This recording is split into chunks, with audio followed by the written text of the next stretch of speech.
Hello, hello.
Hello.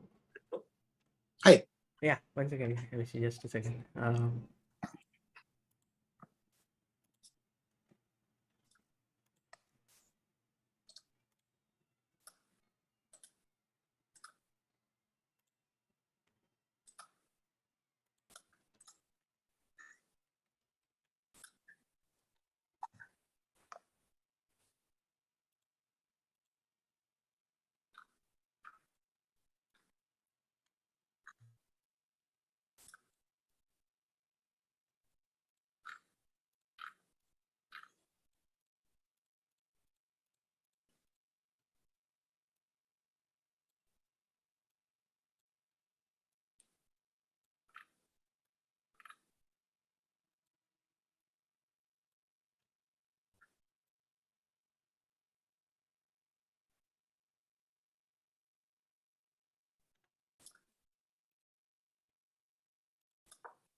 Hello. Hi, Vishy. How are you? Fine, how are you? I'm very fine. Vishy, what a brilliant performance at Norway Chess. Would you say that you were like in great form? Were you happy with the third place result? I was in good form for most of the tournament. Generally, I had the feeling that the moves were coming easily and they were good. That's a nice combination to have. Um, Obviously, these two games, break that impression a little bit. The winning position against Magnus. Rook c6 is such a bad move on many levels because of Queen d3, because the lines after that get complicated. So it's totally unnecessary to go for that. I should have spent 10 or 15 minutes here and just found Queen a4 or Queen g4, and that would be it. Because a pawn on b7, it's just sitting there. So that was really, it was a very big missed opportunity because you don't get these positions with Magnus every day. He's gone another tournament undefeated, and it's just thing. The second one is, of course, this Mamedyarov thing.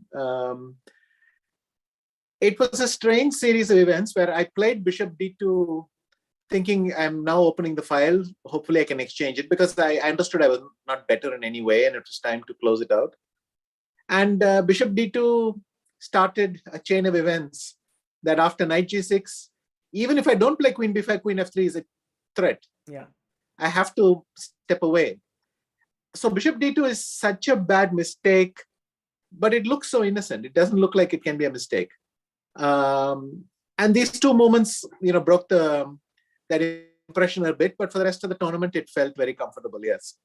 But with Magnus's game, the moves that you found like till getting an advantage, like Rook E2 and Rook EB2, and all of these like back to back. I mean, that was amazing. I had Kramnik here in the commentary during that game, and he was like, "This getting an edge against Magnus in that line is not easy." And you were able to just make all the best moves one after the other. Knight D2, Knight F1. I mean, it was perfect.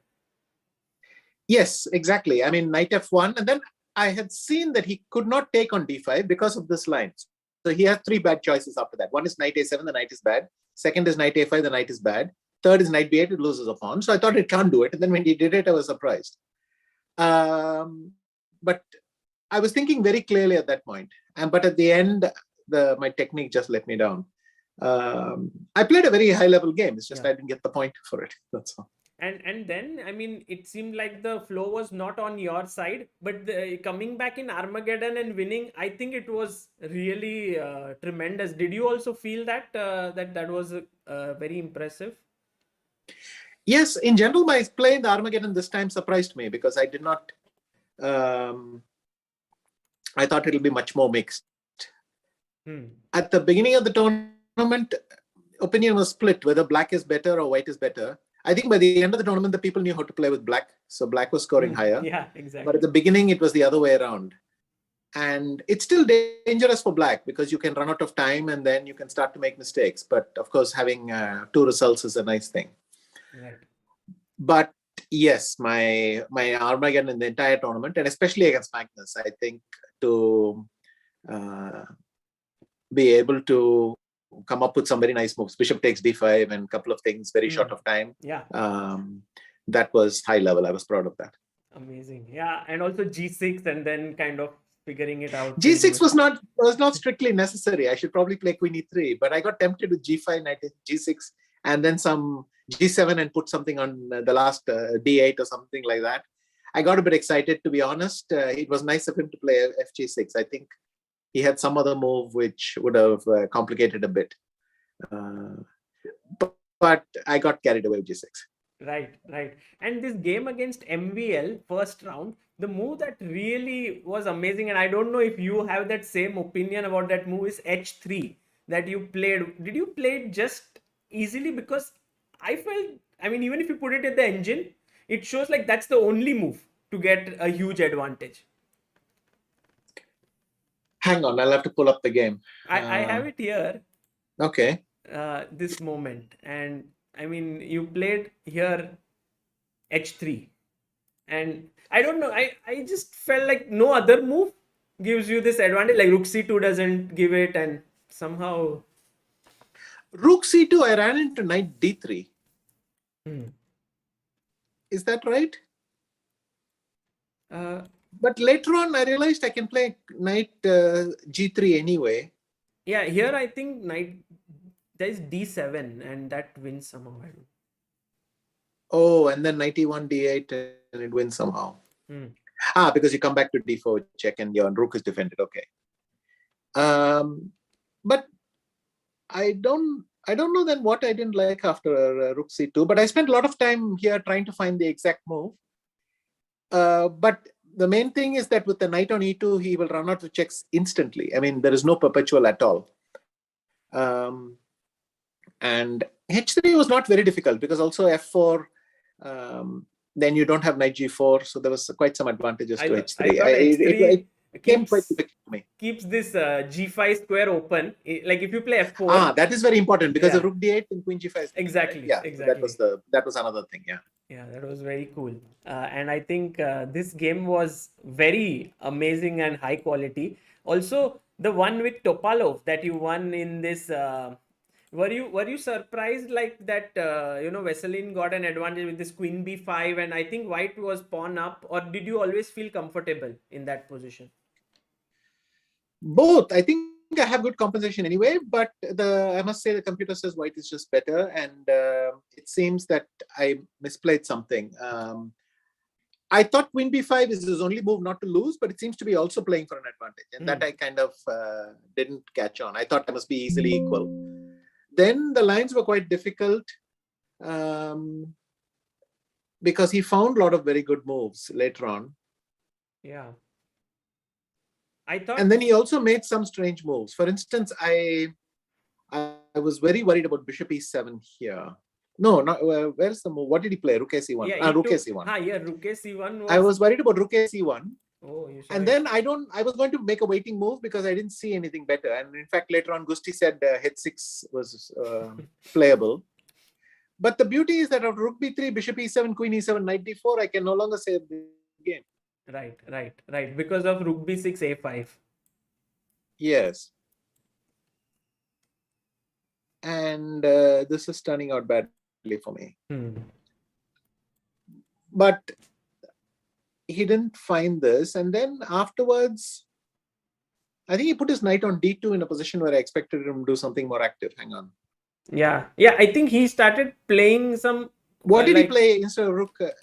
Yes, he played passively, but the beauty is his moves are not bad. I thought they were wrong, but they're not bad because this doubling now allows knight c4 and it protects everything and everything hangs in there. Here, I had a hell of a time finding knight d7. Oh, that was, I was trying to do something with my great rooks. move, knight d7. Yes, just to bring everything back. Yeah. And the other thing is, in Norway, we play the special time control where if you're in time trouble on move 40, you'll be in time trouble for the rest of the game. Exactly. So that was not that it was in my intentions yet. I hadn't got to that stage yet. But he was starting to run short of time and he was hesitant in a way. But I think objectively, he didn't make any bad moves. I think rook b8 by you is like this Norway time control move because it stops queen b5. Which exactly. I thought it was important not to let him exchange because I still wanted him to suffer a little bit for having no time. Yeah, absolutely. And then your game with Anish, I think that was also a very, like in the normal time control. Poor Anish, he said he couldn't. In the end, he offered to draw. He said, I don't have any moves left. And it's a very funny position where white is almost no plans at all because all his pawns are weak.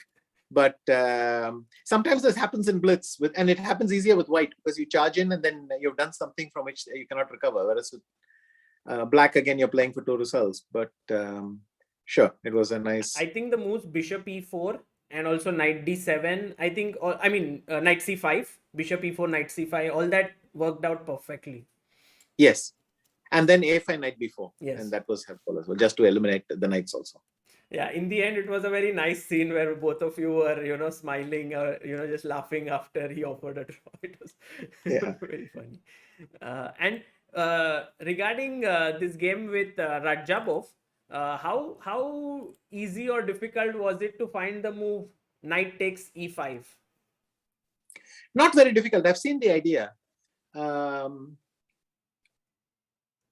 it's funny because actually in this position, black is doing very well, but in effect, he almost, thanks to some complicated story, he has an extra move compared to some other lines. But he used that extra move to find the move bishop d7, which converts my position to winning one instantly.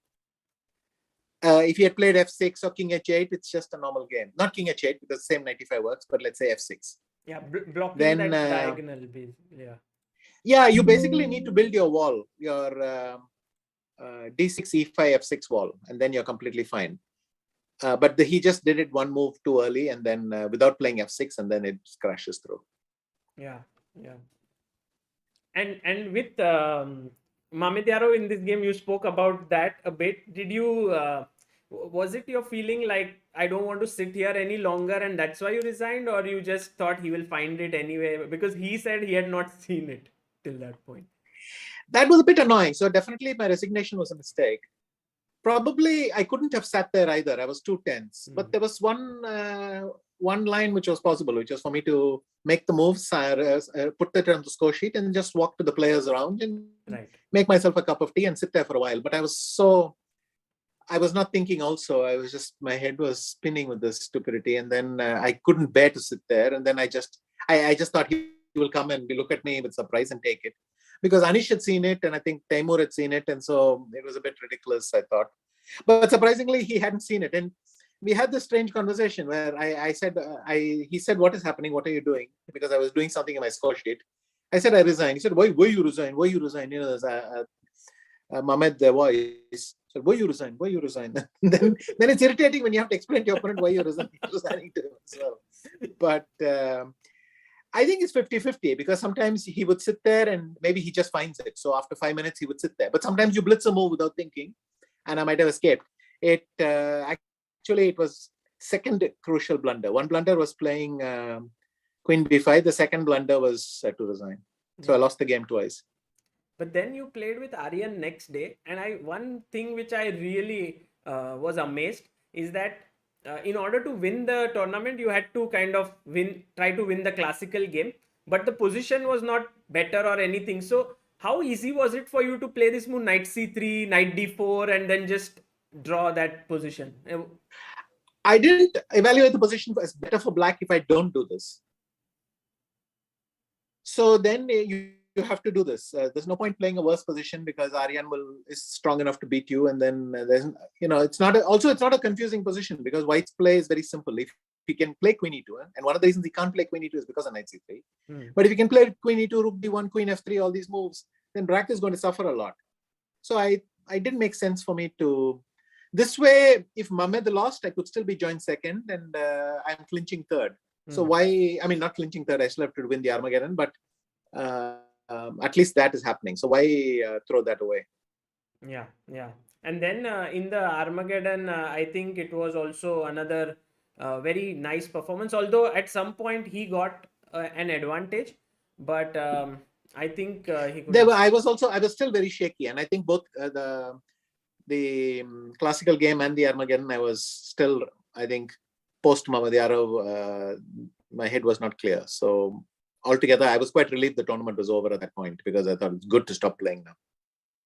And what's next for you now, Vishy? Are you playing something?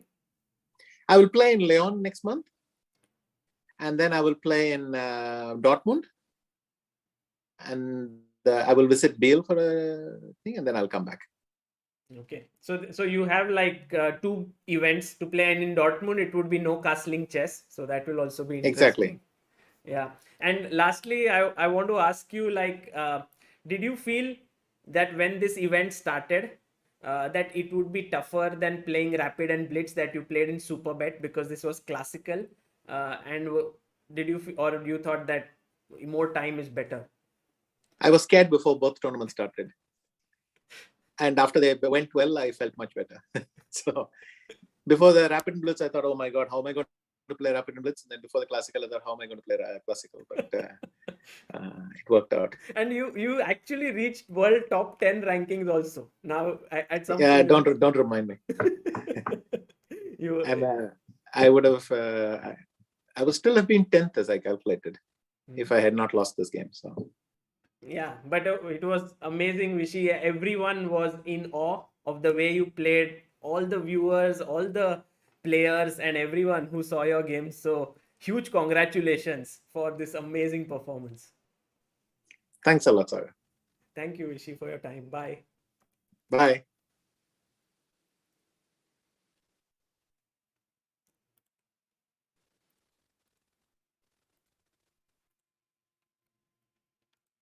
Guys, that was Vishy Anand joining us all the way from Norway.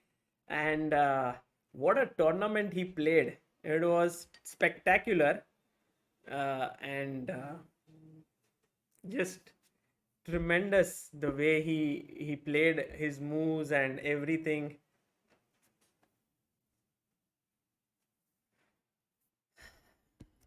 Okay, we have to go to that game. You know what happened, guys? I was at the club, I was playing, and then we had some discussions about the Vidit and Anish match around 7:15 or so. And then I got to know that Vishy had time at 8 o'clock. So I rushed from the club. I came in the auto, and somehow there was a lot of traffic and everything. And I'm very grateful that Anand found time for this. And so I was rushing down, and Abhishek N says, good to see Vishy giving his side of experience. Yeah. No, I mean, it was amazing to talk to him about these moves. Although at some point there was no board over there. But what I'll do is later on when we will edit it and put it, I will put the board. So you guys can also follow that in the video, and also maybe we'll put it in an article form. So you guys will be able to see it. So shall we look at this game? I will also just give me like couple of minutes to freshen up because I just ran in and I rushed to the computer, and then we will look at Vidit's game. But first, let me just see how is he doing here in the game.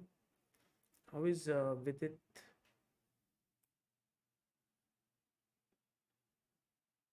I think it should be.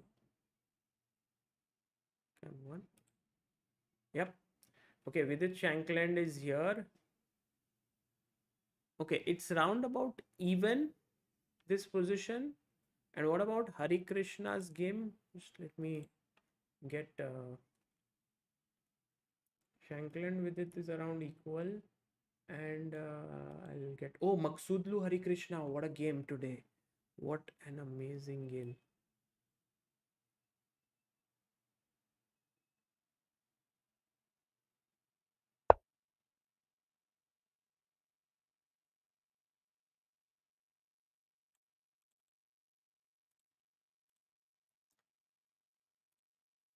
Okay, this is Hari Krishna versus Maghsoodloo.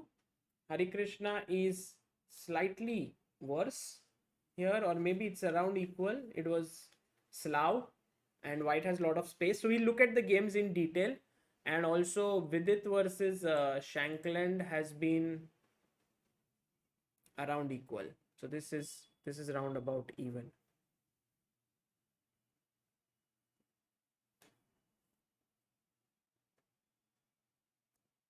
Vidit looks better. That's what you guys say. I'm doubtful, guys. It's not better as such. He can play on. The main imbalance is that black has 4 pawns versus 3 and 2 versus 3. So there is imbalance here to try and continue. Yeah, you can say that black can fight on here.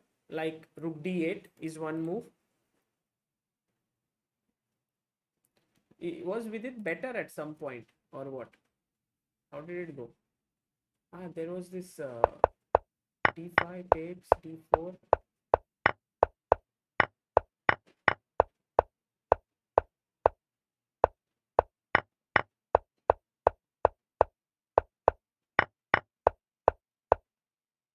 Okay, this is how it went. Fine. Okay, guys, I will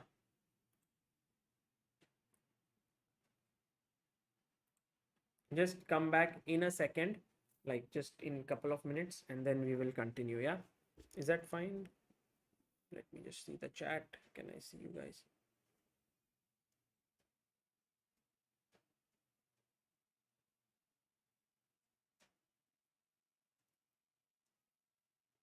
Okay, guys, play music. People are saying. Okay, I'll play music. Oh, what Amrita today put music or not? She put. Wait. Okay, music.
Hello guys.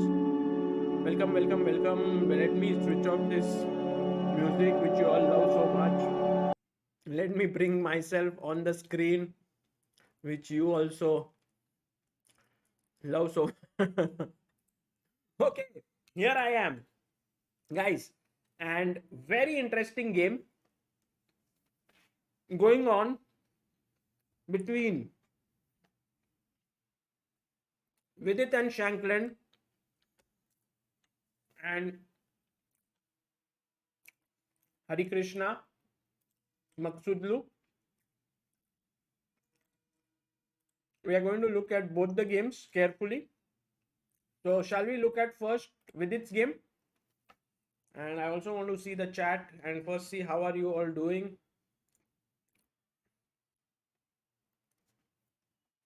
अरे खाना खा लो आराम से. नहीं खाना खा लिया. I'm fine. Isn't the game of Vidit same as Duda versus Mamed Yarov in Tata Steel Masters? Interesting question. I don't remember. I'll have to check. Papa Johns, good morning to you. Shubham Joshi, thank you. And I hope you will be very fine very soon. All things go away. Yeah. So, all the best. My voice is too low. Okay. I'll make my voice louder. Anand sir का next tournament क्या है? Leone. He will play Leon Masters in Corsica. मजा आ जाएगा. Girlfriend is there and that will be an epic event.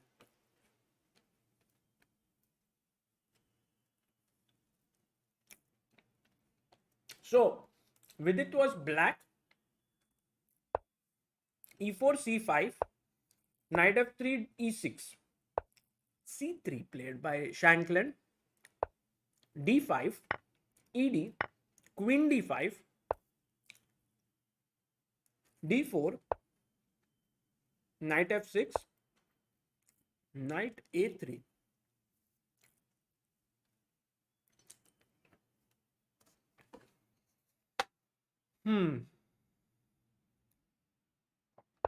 Knight C6 played. Okay, I have a question for you. If C takes D4, what is the best move for black here? White. Sorry. What is the best move for white here? Let me see if I can get our chat chess moves rolling.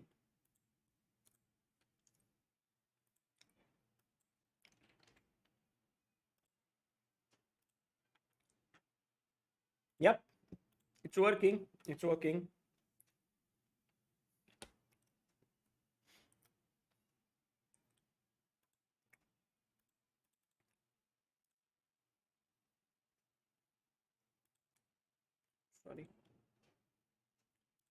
Yeah. Knight to B5. Very good. Doggy G is saying Vishy for Bharat Ratna. Agreed. That's a nice one, Doggy G.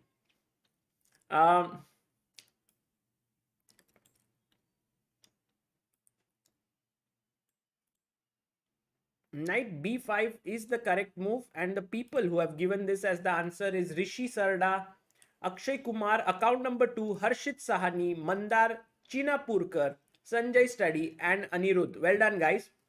That is the correct move. So, Vidit here goes for knight b5 would be nice because there's a threat of a check, and then if you, let's say, go back queen d8, then I can play maybe queen takes d4, which looks like an interesting move, and white continues to have a small edge. So here he played knight c6, and now Shankland played bishop e3. Now Shankland's idea is that he wants to take on c5, and he's saying that, oh look, if I take on c5, then you can't take back because queen takes d5, e takes d5, or knight takes d5, bishop c5 would hang a free piece. So he played c takes d4. He exchanged. And now he played knight b5. Guys, and my question to you is very quickly, okay? Let's see how many of you here are attentive. After d takes e3, how should white play in this position? Akshay Kumar says, do you know Ketan Boricha? Akshay Kumar, today I played against him. He came at the Chess Base India Chess Club and I played 2 games against him. So I don't just know him. He was my opponent today. In fact, he played so well. In one of the games, he was almost about to beat me. And in the second game, I won mainly on time. Okay, I was maybe slightly better, but great games. And also, I lost today one game in the club against his name is Baba. I have to just check, but Baba Tosh, and he beat me with some great chess. I'm going to put that game up.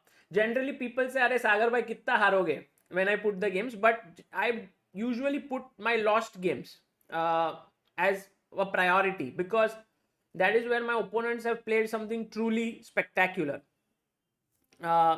So that is what I will put today or tomorrow.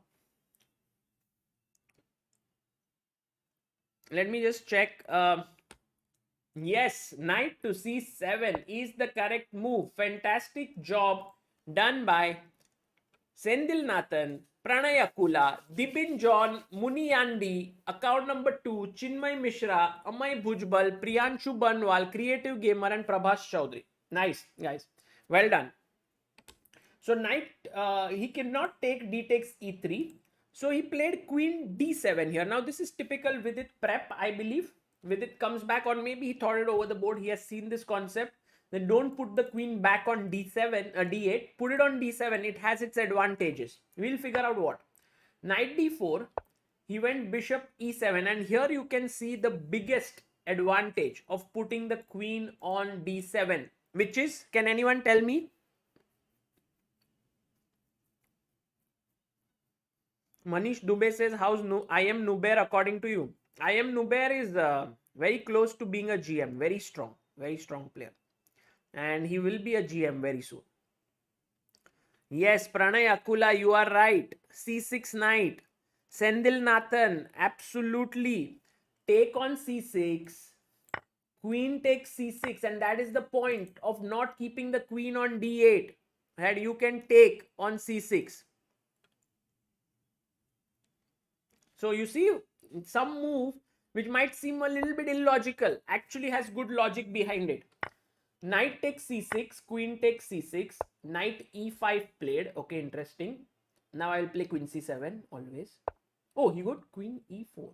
I would have played queen c7, but hey, there's a problem here. The problem is that my king is still in the center and he will play. Yes, we can maintain the structure. Sendil Nathan, you are absolutely right. Very good. Bishop f4 is also an interesting move actually. That is a good idea, but I think bd6 is playable, no?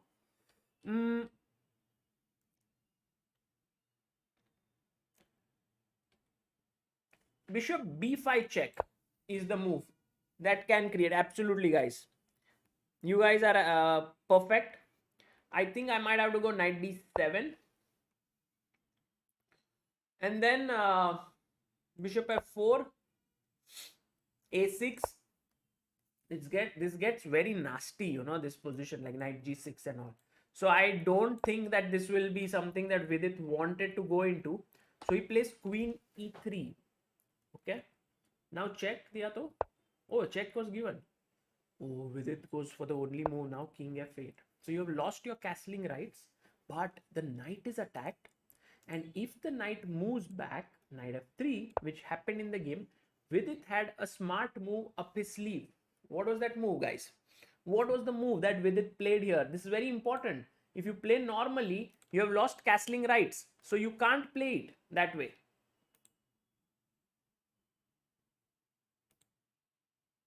My voice is low. Is my voice better, guys? I hope my voice is better.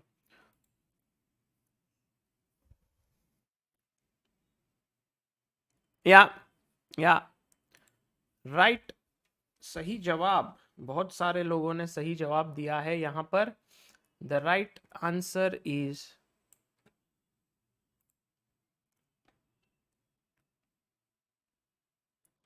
Knight G4. Fantastic job. Creative gamer. Abhigyan Sinha. Adarsh. Account number 2. Pranay Akula. Hina Firdos is here. Arey, hello. Hello. I forgot your name. How can I forget the name of the future grandmaster? Remind me. Vivan versus... Oh man, how did I forget? Rayan, of course. Harshit, Shivam, Maulya, Sanjay. I should not forget. Okay, so here the move Knight G4, excellently played by Vidit. Now in comes the move. You can see there Vidit sipping on water. After Knight G4, Queen to D4 was played by Anand. By Shankland. And I think Shankland was a little bit worried about the fact that his bishop would be hanging. So he went Queen D4. Vidit took, pawn takes, and played his pawn up to F6. I like this move, yeah, next move. Because he wants to build this strong center up. H3, knight went back. Sendil Nathan says, why not 95? Sendil Nathan, that is also a good move. Knight D5, very nice. It's also possible. Just that after takes, which might happen, could your knight be better placed on G4 there than D5? So maybe that was the reason he did this. And after knight h6, it seems like white has everything. Okay? But now look at how Vidit pushes his opponent back. First, he plays knight to f5. He attacks the bishop. Now, you don't want to give up your bishop, but how do you protect it? So there's only one move to keep the bishop on the board. And that is, it's a slightly weird move, but I think you can find it.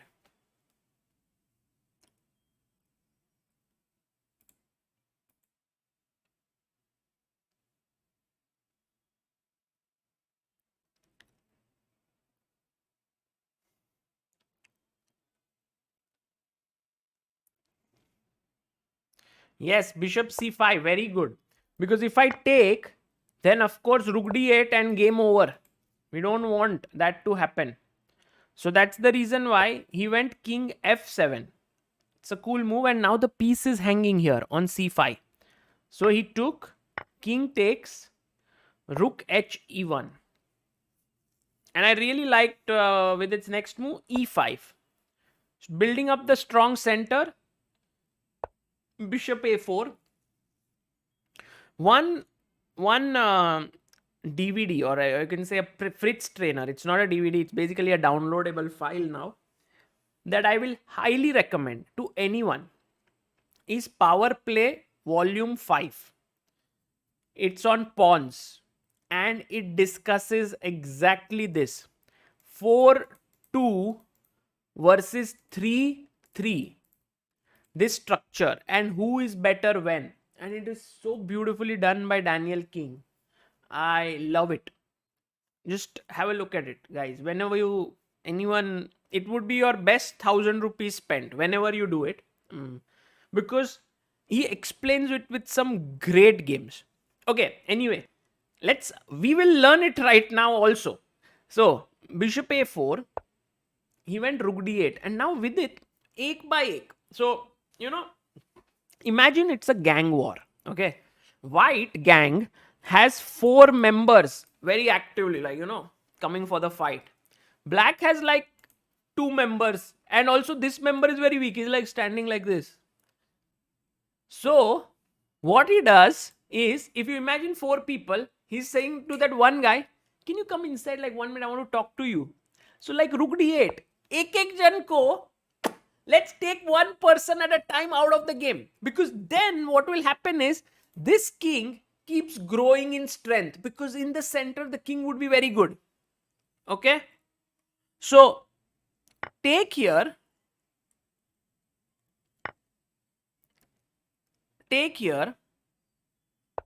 bishop c2, and then Vidit now plays another good move, h6, because if g4 is played, then that pawn would not hang.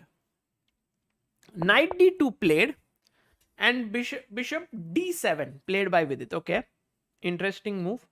And what did Shankland do? G3. Okay, maybe Shankland wants to go like h4 here. I have a big feeling, guys, that Vidit might be able to put a lot of pressure on Sam today. This is my feeling. You can see that Shankland is not very particularly worried or tensed in the position there. So he might feel that it's a draw. But I get this kind of feeling that this imbalance 4-2 versus 3-3. Yeah, exactly. Sayan Roy. Black has potential to be better. Karthik says no, g3 was played. No, it was played, guys. Okay, now Vidit goes knight to d6. And Shankland very quickly puts his pawn on h4. Nice, nice. Nice stuff by Shankland. Omkar Gawandi says, Sagar bhai, today you did not take photo with me at Chessbiz India Club. Are? How? What happened? I take with everyone. Maybe I left soon. That's why, because I had this interview. But next Saturday, we'll do it pakka.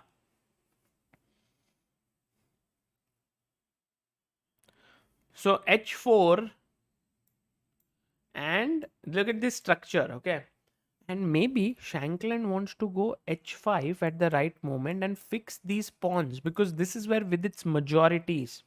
If you think about it, Vidit wants to start pushing his pawns here, and Vidit has touched his king, and he puts his king on c7. Okay, very interesting. I think he didn't like putting his king on e7 for a particular reason. What is that? Can anyone tell me what is the reason why he didn't put his king on e7?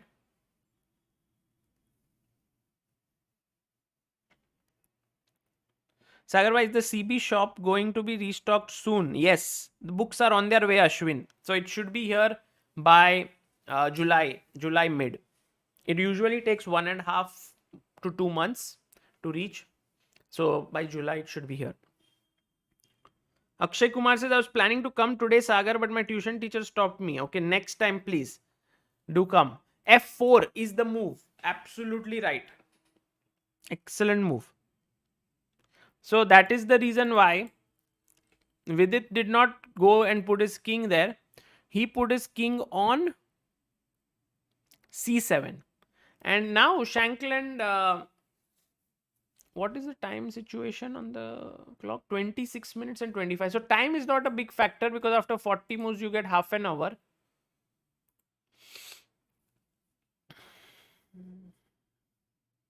So king c7 has been played. I'm thinking, what will Shankland do? Shankland might put his knight on e4. No, he played bishop g6. Slightly weird move. But I think what Shankland wants to do is wants to kind of stop these pawns from advancing. Now is an important moment. What will Vidit do here? And maybe he will play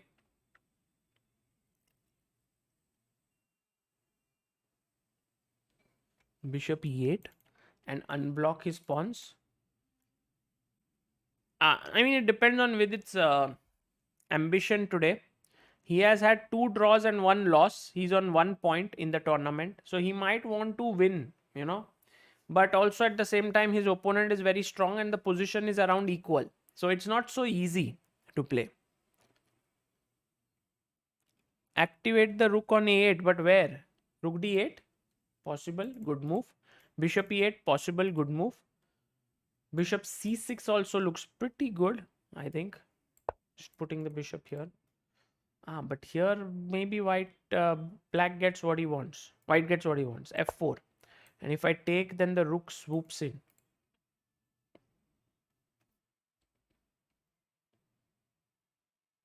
Okay, he went bishop e8. Vidit played this move. This is Vidit kind of position here. Very calm, quiet. But could be that they draw, yeah. Here, BD3, BD7, and they might agree to a draw. It's quite possible. But let's see. Let's go to a Harikrishna's game and see what is he up to. Harikrishna versus... Whoa. Harikrishna seems to be slightly worse, huh?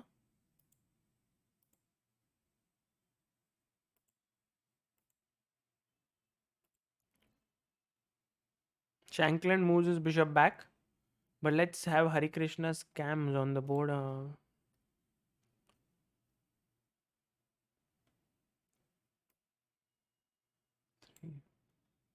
This is Harikrishna's position on the board. Let's go here and see what's happening. So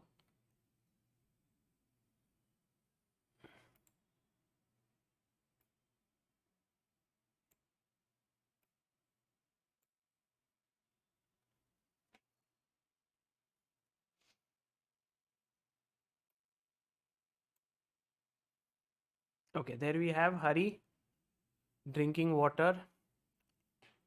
So let's start from the beginning. Hari is black. D4, D5. This is known as the Karo Khan. Sorry, Slav. D4, D5, C4, C6.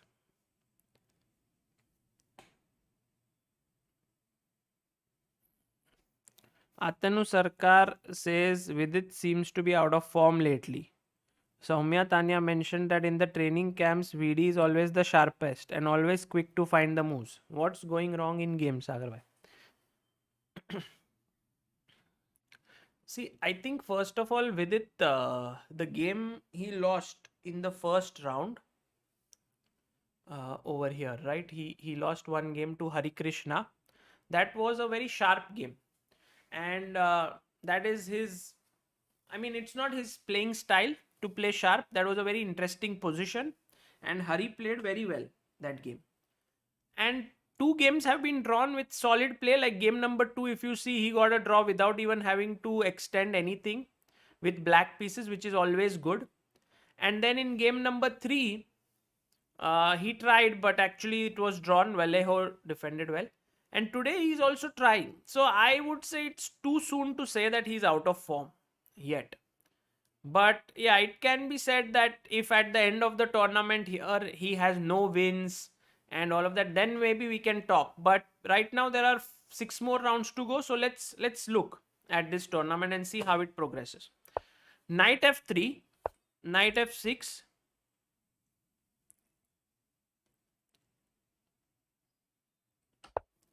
e3, bishop f5 played by Hari. He likes this line. Knight to c3, e6, knight h4. And now you can just put your bishop on e4. Provoke f3, come back. This is all well known. Queen. Now there are two moves. One is queen c7, other is queen b6. Queen b6. Knight takes, pawn takes. bd2, knight bd7. Long castles.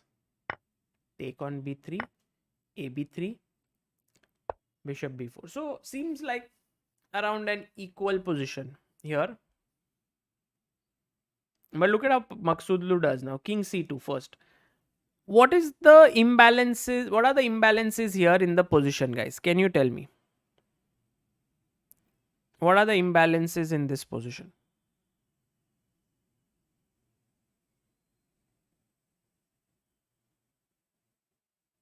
Manav Desai, very good. White has bishop pair. Siddhant Devkar says pawns, double pawns. Very good. White has bishop pair, but slightly weakened structure with double pawns, but also gives him the semi-open A file. Very good. White has slightly more space. So considering that, black has to fight back for space. By the way, here is another open, semi-open file. How did Harikrishna continue? He also long castled. Bishop d3 finishing his development. And now Hari goes a6, which is very normal, just improving his position. Later on, when rook a1 comes, he doesn't want the pawn to be hanging. Also taking in control the b5 square ever if that is a problem. Bishop e1, he wants to put his bishop on g3 maybe. So Hari goes bishop d6 and now h4 by Maghsoodloo. Now what Maghsoodloo wants to do is he wants to play g4 and he wants to grab space in the position. So white, now knight e8 might not have been the best idea here.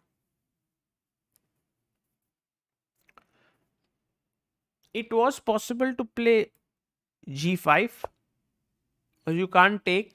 I'll take your rook. He'll go g4 with the idea of h5. Then maybe you go g6. I mean, you can stay steady here. Bishop f2, connecting the rooks. G takes h4. Bishop takes h4. And rook d g8. I think this could have been another way to play, although white is definitely slightly preferable here. When knight e8, e4 played. Knight c7 here also played. Bishop f2, you can see Maghsoodloo slowly and steadily gaining space and Harikrishna not able to kind of fight back. So seeing all of this happen, can you guys suggest a good move for black in this position? Can you guys suggest a good move for black in this position? Because slowly Harikrishna got overplayed, like his opponent slowly pushed him. So what is a good move here? Sendil Nathan, very nice, very nice. Also, Manthan Kapoor, Vignesh Kannan. Wow, so many of you have understood the need to do something active here. And c5 and e5 are exactly the two moves that I was looking for. e5 hits the center, looks good. Knight takes d5, knight takes d5, c takes d5, bishop e1, dc.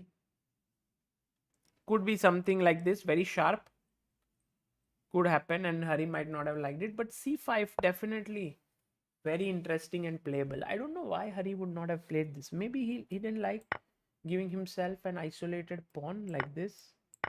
But here after bishop c5, I mean, black is fine because his knight could come to e5.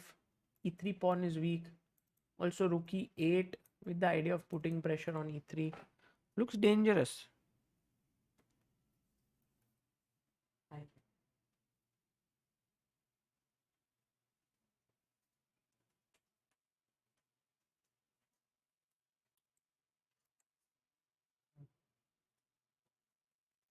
So bd6, h4. Let's go back to the board. e4, knight c7, bishop f2, g4, a5, bg3.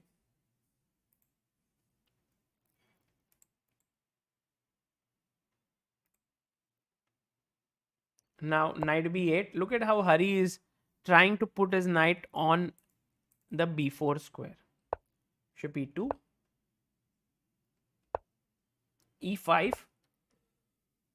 Yes, something went wrong. Like here, why not knight a6 with the idea of knight b4? Why do you want to play bd6, provoke e5, then provoke c5? Then you are running low on knight a8, and Hari wants to now take here.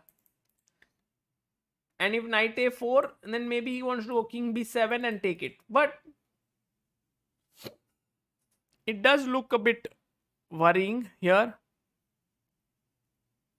And Harikrishna has actually played his move.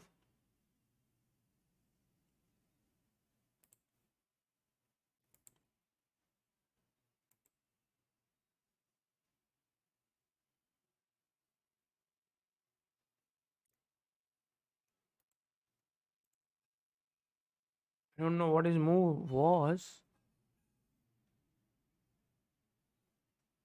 Black is very cramped. Yeah, Himang, that is true. Mihir Asabnis looks so passive for Hari. One mistake might be fatal. Mihir, the main thing is that Hari might do like knight a6, knight b6, and try to wriggle out a bit. Like c5 some point, knight a6, then get your bishop back, put the knight here. But it is a little bit difficult. Meanwhile, white does have a plan, right? f4, f5, the right moment. Okay, and there is some action in the game of Vidit Gujrathi and Sam Shankland. So let's go there. And Vidit starts with a minority attack in the position. So let's quickly get them on the screen. Vidit played the move b5 here. And what was his point is that later on he will get a5. He will control these pawns a bit. And maybe he will try to exchange one pawn and make some weakness here. So he's just playing calmly, and here f4 played by Shankland. Very interesting move. Shankland says to Vidit that look, if you take, there is no check by the way. If you check, then king d8 and this knight defends the bishop. So this would be just a pawn blunder. So you take back, and now Shankland wants to go here and attack the g7 pawn. That is his plan.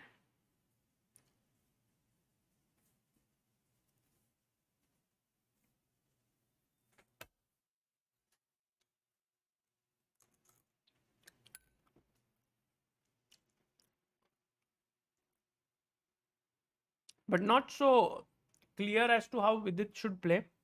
Like maybe rook e8.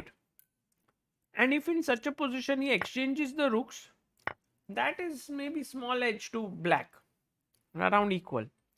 If he goes rook g1, there's a tricky way to defend now. What should black play? It's crazy how super GMs always find counterplay. That is true. Very rarely can you corner a super GM because he's always seeing what is coming up. So he's able to see कि हाँ यहाँ पे problem आने वाला है.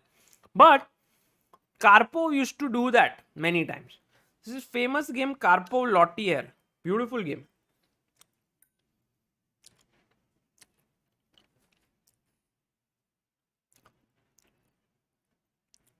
Very good. Rookie 7. Nemesis YT, Rohan, Rohit Singh, Vignesh Kannan, Harshit Sahani, Samyak Singh. Excellent. Rook E7. Because if you take, then check, and then just rook takes G7. So setting up this. Oh, but Vidit goes rook E8 directly. Bit surprised with this move. For sure. Because now, can you not just take,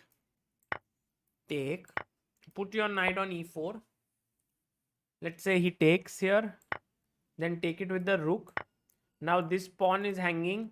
Later on a4 could come. e5 is weak. Very difficult to play here.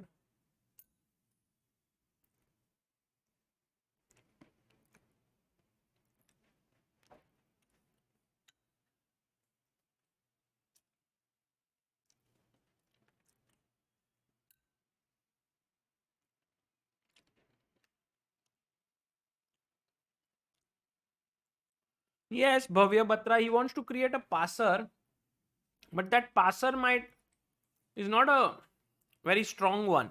In fact, it's pretty weak. Yeah, he takes on e5. I think Vidit might do well to take with the rook. It might be safer because taking with the pawn seems a bit risky.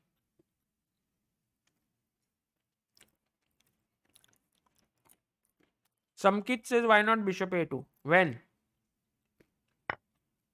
Because you can't take here b3. Typical idea to trap the bishop. It's like closing the window. f4, rook e8.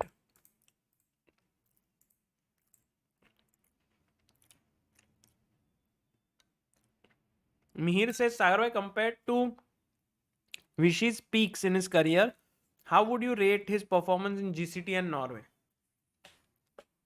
I think they were phenomenal performances. And as Anand said, he was very happy with his play. And they drew. Okay. They drew.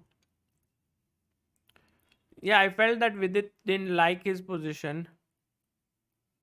At some, like, didn't like in the sense he didn't want to try too much.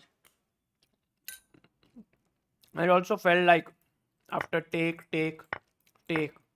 knight e4, bishop e4, draw seemed like the right. Also, Vidit has now finished 3 blacks out of 4, so that's a good thing for him. Let's go to Harikrishna's game.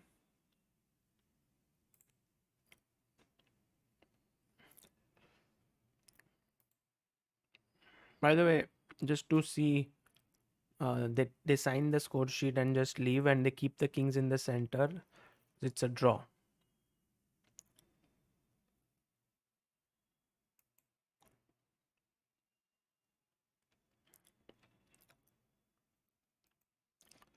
Okay, let's go here.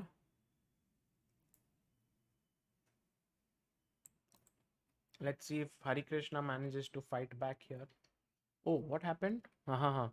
See, knight here. He went knight a2. Very cool move. And bishop e1. Putting pressure here.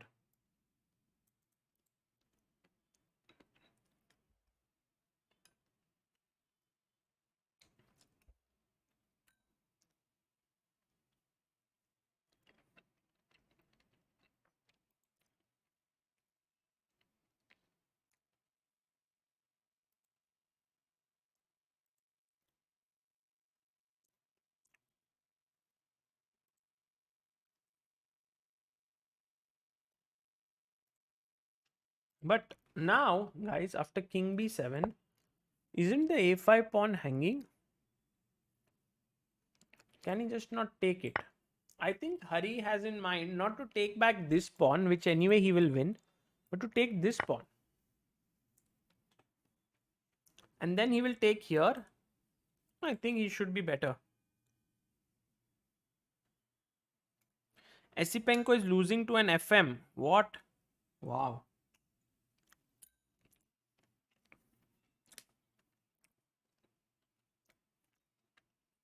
So maybe Maghsoodloo won't want to give up his h4 pawn for a5.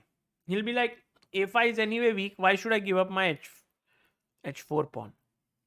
13 minutes for Maghsoodloo, 19 minutes for Hari. Hari has managed his time well.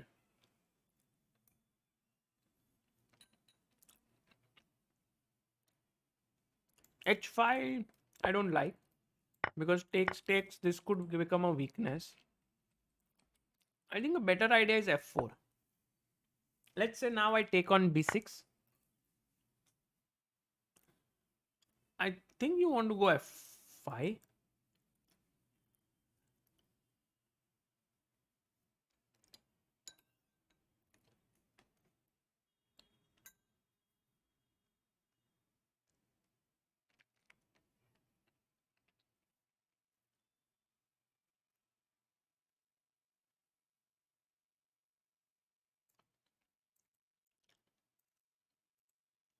Knight c1, knight d3.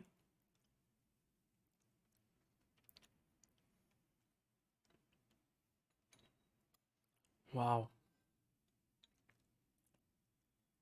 Esipenko drops to 2685. Does that mean that, oh, he takes on a5? I think that gives Hari the chance to take the h4 pawn.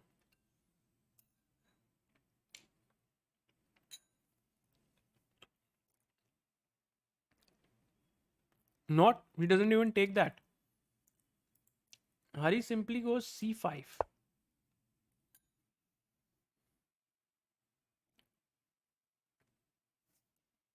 Very interesting. Okay.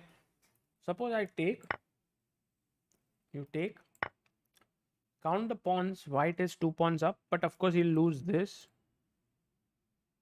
Let's say f4. Knight takes b6. Bishop c3. And I mean, Harikrishna is going to have to struggle here. He's a pawn down and it's not easy to save this. So c5 on the board. I think Hari is just putting pressure on his opponents through his sheer confidence.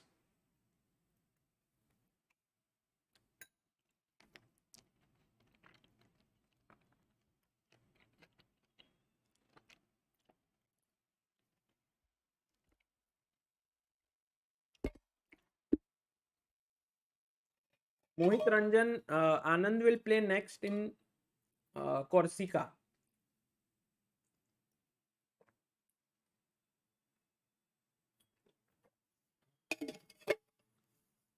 Shadab Khan, I'm eating dal rice.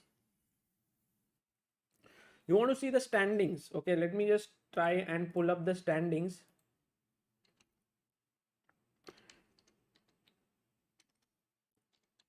Of this tournament. I think this is a tournament that will heat up slowly as we will follow it.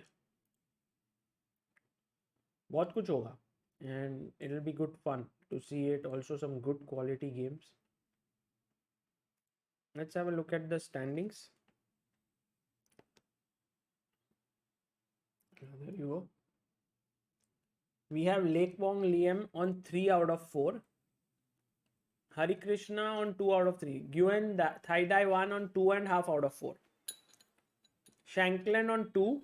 I mean, Hari, if he draws, he would be in joint second.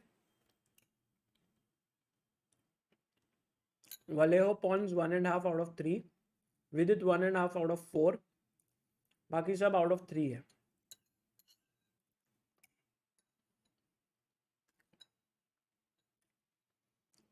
Arjun Erigasi is in top form, yeah.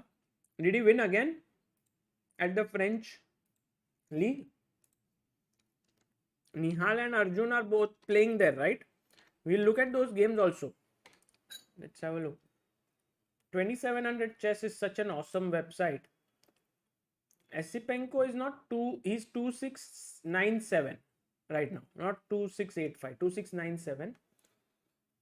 And maybe he lost, he might lose to this FM, then he might reach 2685, possible. And Arjun has beaten Vocaturo. He drew 2 games, but he beat Vocaturo. So he's on 2686. And Nihal, who is on, he beat 2 lower rated players, 2300s, Marzolo and Di Nicola Lantonio. And then he drew with Amin. So Nihal's rating is 2647 right now.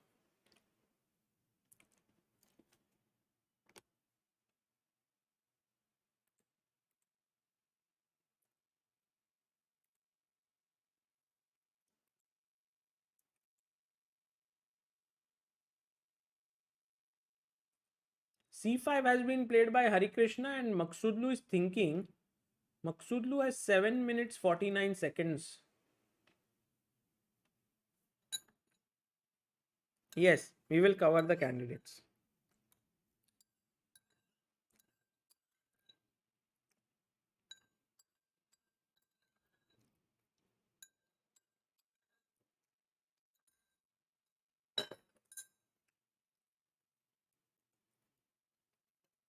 Anurag MS, thank you.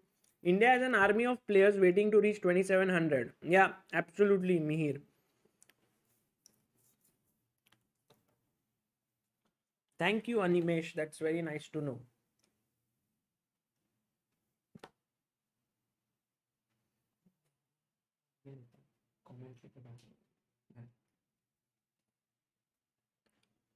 Okay. What is the move that has been played here? He took on c5. And Maghsoodloo quickly has pushed his pawn to b4. So take, and pawn to b4. Okay. I think Harikrishna will simply move his bishop back to e7 quickly. Also, knight c6 will then put pressure here and here.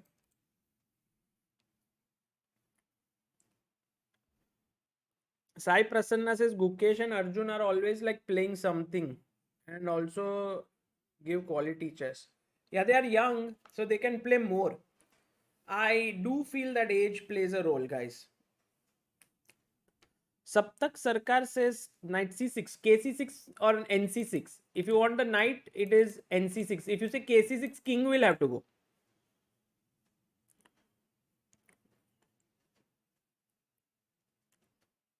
Triple pawns, yeah. So actually, black is a pawn up on the queen king side if you count these triple pawns.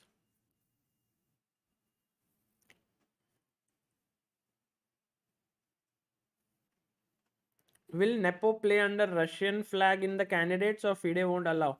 No, I don't think he will play under Russian flag. He'll play under FIDE flag, I think. NC6, yeah. But you want to play knight c6 straight away, huh? But then that really spoils.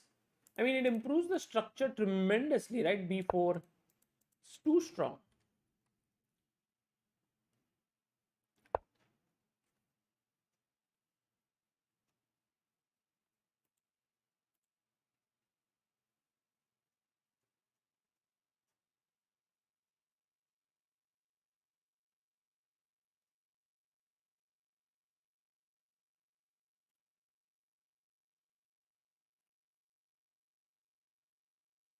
Okay, b4. Yeah, I think we should just save the bishop.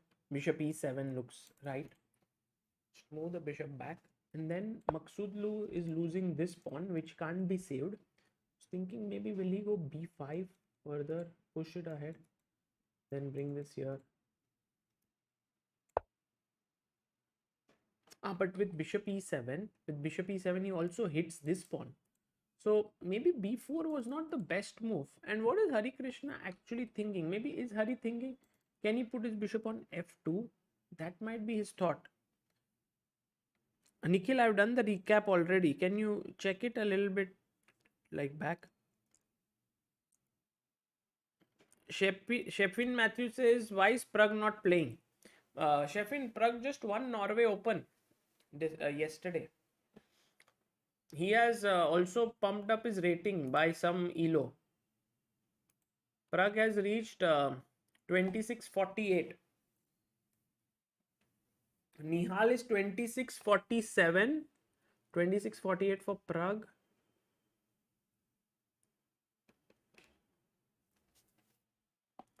Venkat Narayan says, why can't he take on b6? Venkat Narayan, like this pawn will be taken by the knights. No, otherwise, why did he make his knights passive? If you take here, somehow then the knight can't come out. And then after you take here, then the knight anyway can't come to b6. So I think that pawn is reserved for the knight to take it. Sanjay Mistry says black should play bishop e3, bishop f4. Interesting, Sanjay. Maybe that is what also Hari is thinking. Bishop e3, bishop f4, perhaps. So he wants to put his bishop here. And by the way, Hari Krishna has around 16 minutes on the clock or 15 minutes now. And Maghsoodloo has 8 minutes. Where is Adiban? Adiban. I think Adiban played in Sharjah recently. He didn't do so well there. I think a big performance is long overdue from Adiban now. It's been... Yashpal says, please update on Olympiad and deathmatch tickets. So on Olympiad, I have no updates as such because I think they are still trying to figure out. In deathmatch, we are just trying to make sure that we put up the tickets soon. Also to just, work it out with some... Oh, he takes with the bishop. What? Really? Why? Bishop takes b6. So maybe I have a feeling that within the next week, the deathmatch tickets should be up. Pratik Raj, yeah, that is true. The official mascot for the Olympiad is called Thambi. Yeah, but guys, f4 definitely seems like a strong move now. I don't like the bishop going here. It's not a good idea. Yeah, f4 played by Maghsoodloo. Good move. Maghsoodloo now having a great position. I think he's enjoying himself. He knows he's a pawn up. He also knows that. Oh, by the way, what about knight c6 now? Hitting this. He must take. And then I must take.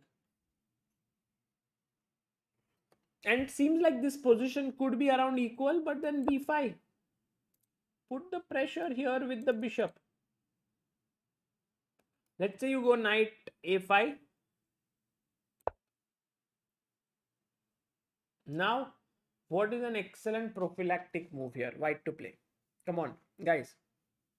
Let's see how many of you are strong enough to find this next move in the chat. Let's go, guys.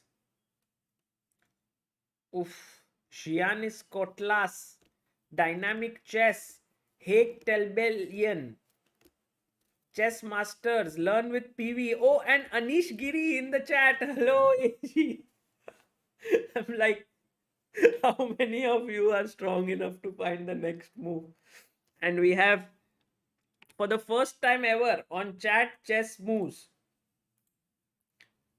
Anish Giri's name, and the real one, yeah, not the fake Anish Giri. So Gianni's Hague, Dynamic, Hayes, Chess Masters, Learn with PV, Anish, Potato, TCS, Sunil. Well done, guys. B3 is the move, stopping knight c4 in the position. Anish is there because b3. Oh, Anish suddenly starts liking b3. He played b3 with Vishy. Now he is saying b3.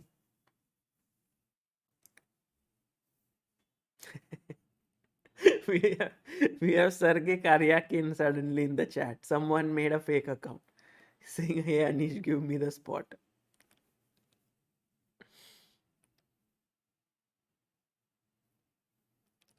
I hope Anish is doing well. He just had a very, very long and tiring event in Norway chess, and very likely that he is traveling back home.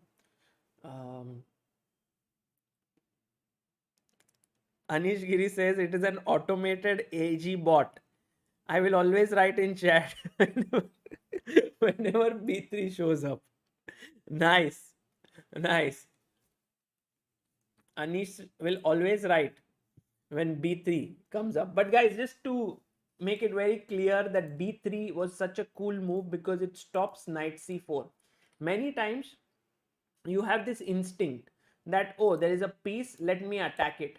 But in your eagerness to attack, you give up squares.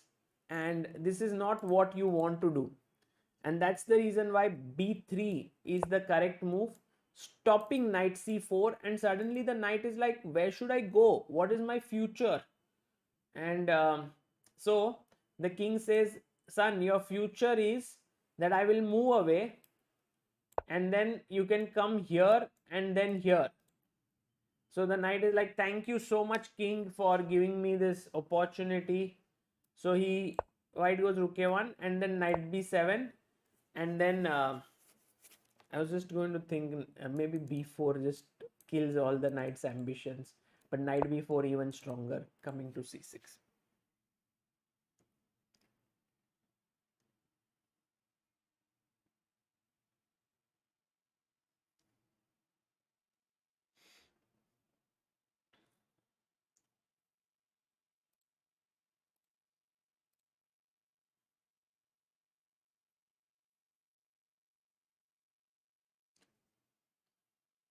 So f4, and I think Hari is going to have a very tough time defending this position. Look at his time. He has 12 minutes left, 11 actually to be precise. And by the way, guys, today we do aim to reach 922k. Slow and steady. Vidit drew his game today. Oh, what did Hari play? What is the move?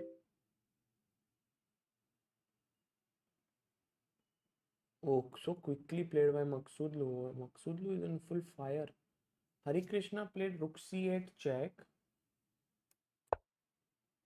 and Maghsoodloo quickly got his knight. I have a feeling that Maghsoodloo is really enjoying himself, and he's so confident. By the way, I remember in 2018, I think it was 2018, before the Olympiad began, I went to World Junior Championship in Turkey, and over there, Amruta and I, we both went there to cover. And guys, who won that tournament? Can anyone tell me?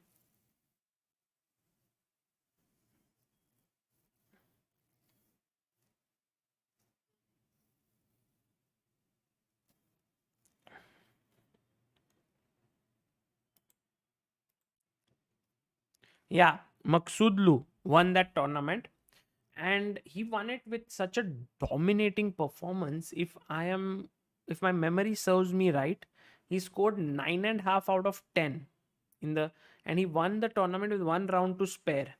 And in the last round, he was facing Esipenko and he lost against him, but still that got him a gold medal. And every day after he won, I would interview him and I would ask him about his game, his preparation. And you can see those interviews, he is filled with so much confidence. And then on the last day, when we were at the closing ceremony and he was sitting there and he got his trophy and all, I said, Parham, can you give me like 5 to 10 minutes? I want to do a very interesting interview with you. And the interview concept was something that I had done already with Ding Lijen in the candidates. It's called in the World Cup 2017. It's called Who Is, sort of, that was the series. Who is Ding Lijen I had done. Now who is Parham? So the idea is to not ask him chess questions, but to give you idea about his personal life, his family, what has he studied, his academics, and all of that. And I would also ask sometimes the question, do you have a girlfriend and stuff like that? Are you comfortable answering that? And these were the things that I would ask. And in that interview, if you look at it, Maghsoodloo said, I told him, how long will it take you to reach the world championship, that level? And I said, will it take you 5 years? And he said, that is a bit too much. And his confidence and his performances and everything was so top notch. In fact, at that point, he was close to 2700 and Firuza was somewhere around 2580. So everyone's eyes were on Maghsoodloo at that point, not Firuza. And somehow now Firuza has reached 2800 and Maghsoodloo is still around 27. But if you see, his rating has now pumped up. He has reached 2716. And I get this feeling from the way Maghsoodloo is playing chess that he is still very much motivated and inspired. I think that phase where Firuza, Maghsoodloo, Tabatabai, Idani, all these players worked together was kind of the golden period for Iranian chess. It's a pity that the partnership between Maghsoodloo and Firuza kind of ended, I guess, with the Firuza moving to France. Otherwise, it could have been a great thing. I had also interviewed in the same tournament Ivan Sokolov, who was the coach of Iranian team at that point, and he was there, and we spoke about how Maghsoodloo is very strong, how Firuza reminds him of a young Anand, and he was high praise for Firuza. Although, by the way, knight c6 by Hari, that just seems like the right move. Hitting here, I was thinking, can we go rook a1? But then there is this check, and maybe it's just unnecessary to allow it, you know. So Maghsoodloo has, again, see the confidence with him with which he's moving. He's taken on b6, And Hari has, I think, taken back with the uh, knight.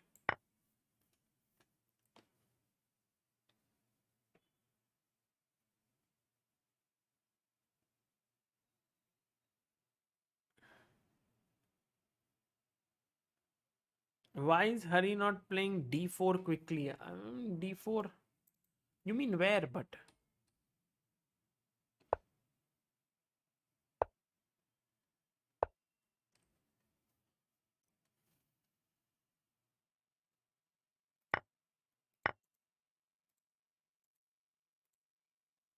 I don't know where you are talking about. And so at that point, um, I felt like the Iranian chess was in excellent hands. This was in 2018. And then they all came to the Olympiad in 2018 after the World Junior. And on board one, you had Maghsoodloo, board two, I think Firuza, board three, there was Tabatabai, Poya, Idani on number four. And it was a good team. I don't remember exactly how they performed. Maybe they did well, but it was not spectacular enough for me to remember it. So that means it was okay. But now you can see how Firuza, within like 4 years of that, has become one of the best in the world. Not just like top player, top 10. He's like world number three. And that is what I want to tell you guys, that in chess, it's very easy to kind of form your favorites or make predictions based on one tournament or a couple of events, while actually reaching the top requires a constant good 10, 12, 15, sometimes even 20 good events that you have to play. So Maghsoodloo clearly was stronger than Firuza, but he has lagged behind close to 100 elo points. But I wouldn't discount him away because his attitude, his approach towards chess is so positive. He is so brave. He is not afraid of anyone. This is something which comes also to Firuza. And whenever you talk to him, you just get this feeling of someone who feels like everything is possible. Impossible is nothing. Shakti Singh says, Sagar, why do you think India should stop US players at Chennai airport itself to win gold in Olympiad? By the way, King B3 played, which is also a good move. I think it's an excellent move, stopping this knight from winning the pawn, and the king is doing a good job. No knight can give it a check because the checks come from these two squares, and both of them are covered.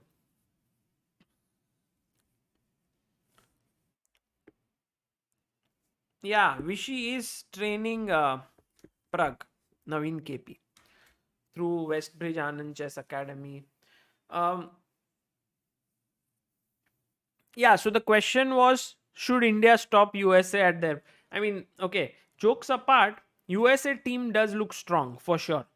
They have Caruana, they have Aronian, they have Wesley So, they have Dominguez, and they have Shankland. But you know, guys, chess Olympiad, and somehow, and you might not agree to it, chess Olympiad has a lot to do with team spirit than just how strong your players are. Because you know, you can have really strong players on your team, but they just play it like an individual event. And yes, it's good enough to sometimes get the performance in. Like if let's say everyone feels like, oh, I have to get the individual gold medal, you know, there are also individual medals in the Olympiad, these are known as the board prizes, like on board number one, who scores the most number of points, on board number two, and so on. So if they are all inspired to do well alone, then it is already good enough. You know, if each one takes care of himself, what is that saying? If each one cleans their doorstep or the area near their doorstep, the world will be a clean place. But it's not so simple. In theory, it works very well, but in practice, whenever you have team meetings, you have discussions. And when you have discussions, someone has to take the white pieces, someone has to take black pieces. There are all these arguments, there are all these, I wouldn't say arguments, but there are always these things to decide. Then one player gets more whites and all of that. By the way, rook a8 played in the position. Harikrishna wants to activate his rook here. And all of that does lead to some tension in the air. And when the players don't really gel well with each other, it's not an easy thing. Notice, on the other hand, a team like, for example, say India. Let's say India B team. They have Gukesh, um, Nihal, Prag, Raunak, Adiban, and all of them eat lunch together, dinner together. They are like, oh, let's give him white. He's confident against these players. Let him take the white pieces on board number one. And then they would be, whenever the game would be going on, if someone is winning, they would all say like, yes, he's winning now. I need to also put in that much effort. So I think a lot depends on this camaraderie factor in team tournaments. And I have a feeling that that's the reason why teams like Armenia have done so well in Olympiads. They have not been the top rated teams or anything. Aronian was a world class player, but apart from that, they would have Akopian and Petrosian and Melkumian, and all these players who are not like world class. So yeah, that's my feeling.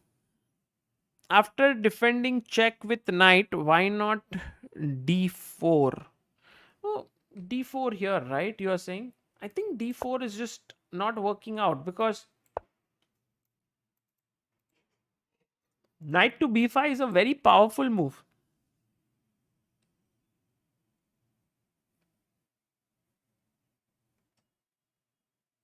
Well, by the way, that being everything that I have said, I do feel that the US team is the strongest team on paper. There will also be China, maybe, who will join in. And b5, Maghsoodloo, like clockwork, yeah, making one good move after another. Like, you might be afraid of this check, but after king b4, notice how there's no way to again give checks to this king. It's absolutely safe here. Yeah, there could be some mating nets. For example, imagine that somehow there's one check to this king, it will be mated. It can't go here, here, here. Okay, it can go here, but can't. I mean, the king is quite precariously positioned. So knight a5, king b4. Look at the speed with which Maghsoodloo is playing.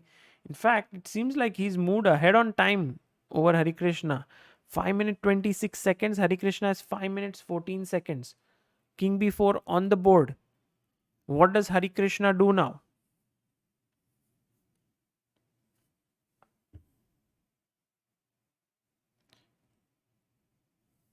Wesley So said China not coming to Olympiad, says Anish. Is it confirmed? I'm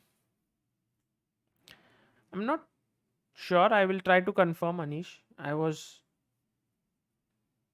That is news.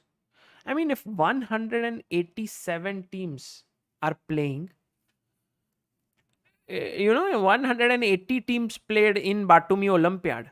So if 187 teams have confirmed, and I think the number of countries which are registered with FIDE is 194 or something.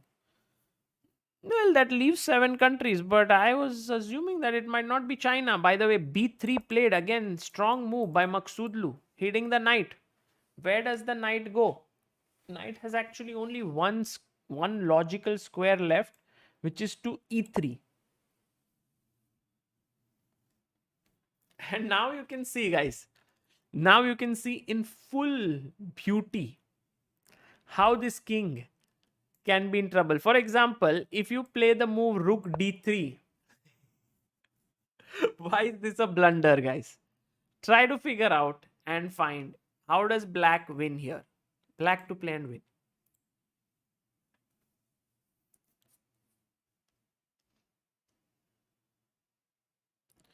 Is the reason VD has a slow start in Prague because he's hiding his prep for our death match? Anish asks.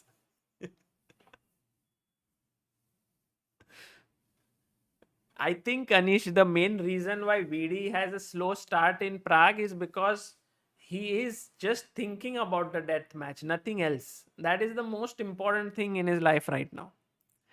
And maybe it was also the reason why you were also hiding some of your prep in Norway. Yes. Every on Chessbase India, death match is the most important tournament that is there in the world right now. Can what? Sorry, candidates. Yeah, no, candidates. I don't know which tournament is that. Only death match. We know only one match. Yeah, absolutely right. All of you.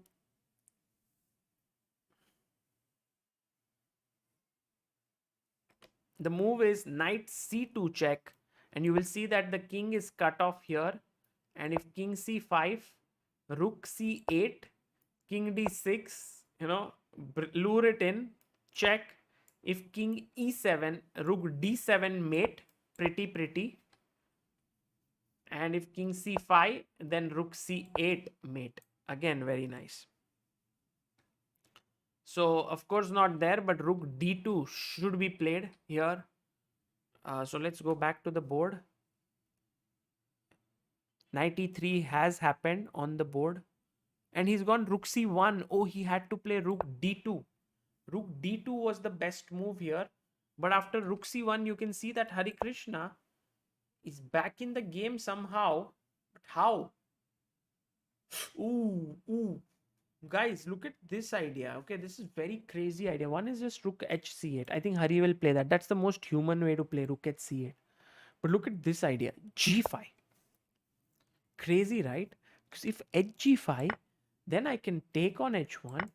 He can take, and you know that this c2 square is now no longer controlled. So check, king here, check, king to d6, rook c7, and now knight c8 is a mate. So that is big trouble. Also, I was thinking maybe we can take on c3, but then king e7 unnecessarily gets some counterplay. So king, rook c7 with the idea of this is winning. So g5, what if he plays, by the way, rook d2 was the best move here, but I'm a bit confused. Why not rook c1? Rook c1 here, fg. Yeah, maybe it's just breaking his structure. Rook c1, what did he play? Oh, he played rook at c8. Yes, that was the move that we were all looking for. And look at Harikrishna, they're super focused. Let's look at him on the big board. 24. I think Maghsoodloo has 424, so we should give Maghsoodloo this time. Where is our commentator on the screen?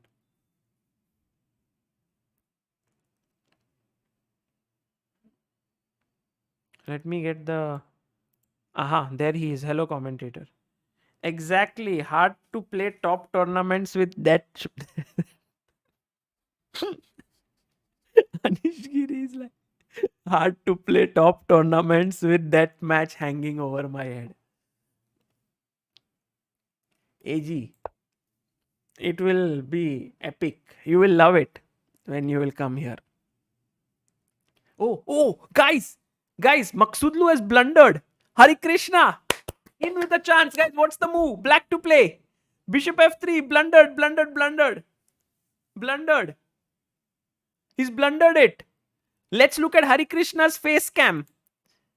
Will he be able to spot it? 3 minutes 21 seconds for Hari. The move that Hari has to find. Is an epic move. But we have been talking about it. All this while.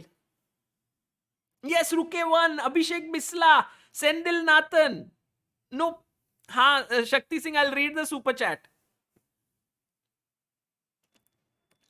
Yes, Anish, you are right. Geeta Mehta. Look at this move. Rook a1. And if you take knight c2 check, king has no square here, king a5, rook 8 mate. This is the thing which haunts, I think, Maghsoodloo a lot. Hurry, play rook a1, play rook a1. Please, please play rook a1.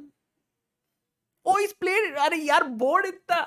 Look at him. He looked at Maghsoodloo. He was like, I know it. And let's look at the expressions. Hans Niemann standing in the background. What, frozen? Is the video frozen? Or is it going in slow-mo? Oh, goes Rook A1 and Maghsoodloo there stunned. He looks at the board, writes his score sheet. He knows that he has blundered there. And Hari drinks his water and he's like, let's go. Let's go, guys. Harikrishna in with a chance here to beat Parham Maghsoodloo. Rook A1 has been played. Look at this move, guys. Just to show you what is happening here. If you take the rook, it is a big blunder. Knight c2. It's all about the c2 square. We were talking about this. King is lacking space, but we were all like, oh, engine is saying winning for black, winning for white. Why do we care? But mate, c2 is such a sweet 2 square. Sorasi says video control room added extra drama masala to this move. Let's see, Rook A1. What a pretty move by Harikrishna, and he spotted it. Hari very sharp, yeah. And Maghsoodloo is now thinking, but what is your threat? Maghsoodloo can say, Hari, what is your threat? I can just push my pawn to H5. What are you planning? Because if you go Knight C2, I'll take it. My rook on H1 is defended. So Hari says, I will take. And now, what does Harikrishna do here? It's not so simple to understand. Because if you take on C1, I will take back anyway.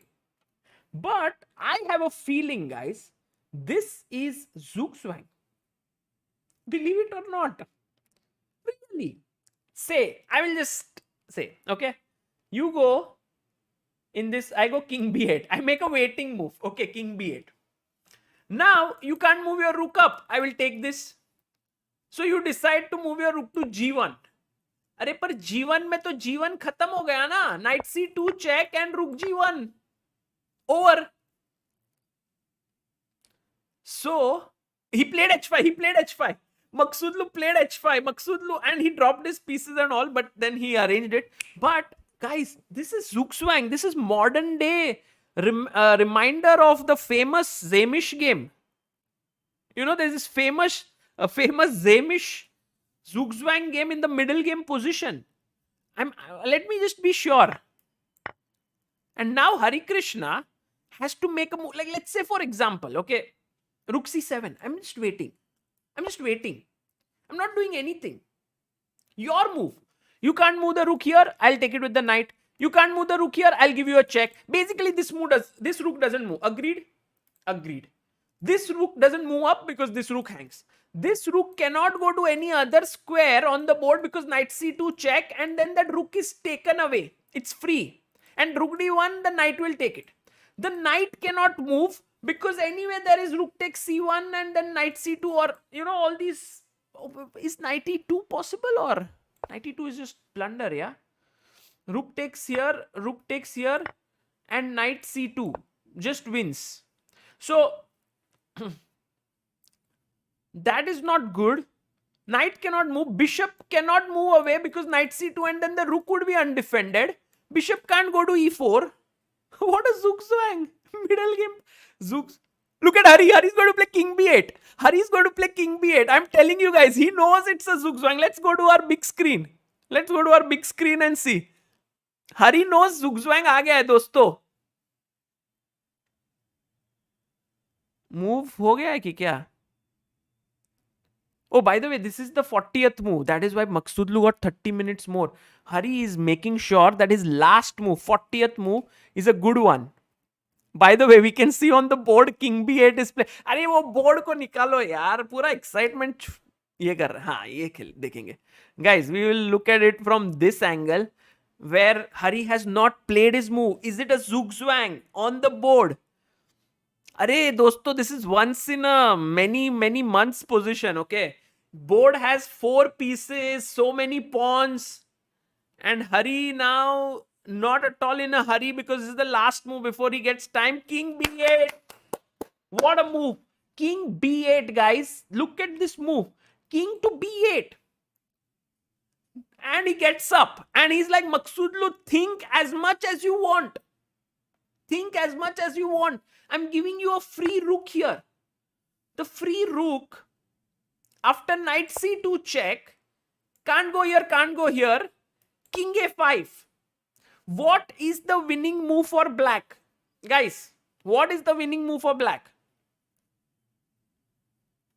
Once in a month move, nahi, guys. This is definitely, I mean, maybe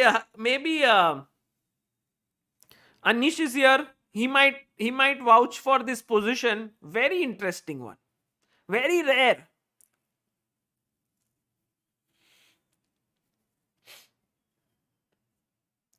Yeah, you guys are absolutely correct. King b7 is what I was looking for. King b7 here. Sayan Roy, creative gamer, Mihir Hasabnis, Middle Ish Gupta, Abhishek Dave, Vinod Chauhan, Dynamic Chess, Moses Jivanatham, Rohit Dhal. Excellent. Well done, all of you. So the move here is King b7 and then forced mate. Kuch bhi nahi kar sakte. Anish says, yes, this is epic. Looks like a mutual zugzwang. Oh, that I didn't see. I thought Hari has like King b8, King b7, Rook c7, Rook c8. So he has many moves, right? But black can afford to pick King b8 or Rook c7, then come back anyway after Rook a1, Knight c2, King a5. Exactly, yes. That is exactly the point. So Anish confirms this, that very rare to see such things. He can keep moving with his king, also can move with his rook here in the position. Like here, he could have gone after Rook a1, h5, take, and Rook c7. Because now after take, Knight c2, King a5, it seems like there's no check here, but I can still come back and mate. Because the king is so terribly positioned. And I think this game is a good enough representation of what happens generally when you are a bit too overconfident. If we go back to the position, like you go and see the video where the move Rook c1 was played, and then after that when Hari played Rook c8 here, this was the move that Harikrishna played. At that point, Maghsoodloo's next move, Bishop f3, was such a bad blunder. And you can see Maghsoodloo is all pink right now, flustered and so angry with himself. Bishop d3 would have been a good move.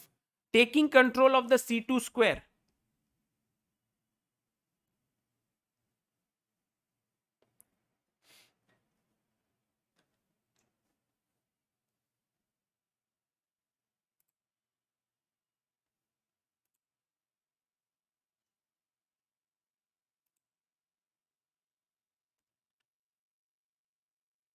Rook a1 easy to miss. Absolutely, guys. This move by Maghsoodloo, I mean, no, but you know, somewhere, why I think it was very important is because we had spoken about that. One check to this king and game is over. One check.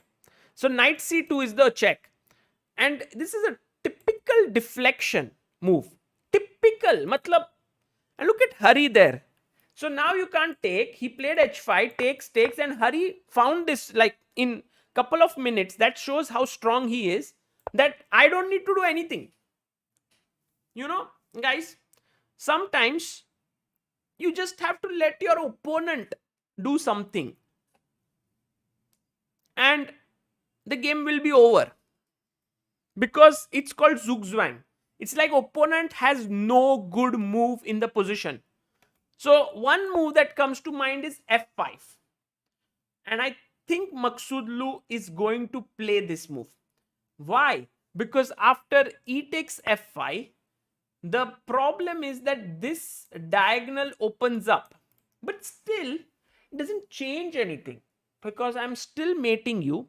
For example, if you take, I go with a check, you go here, and now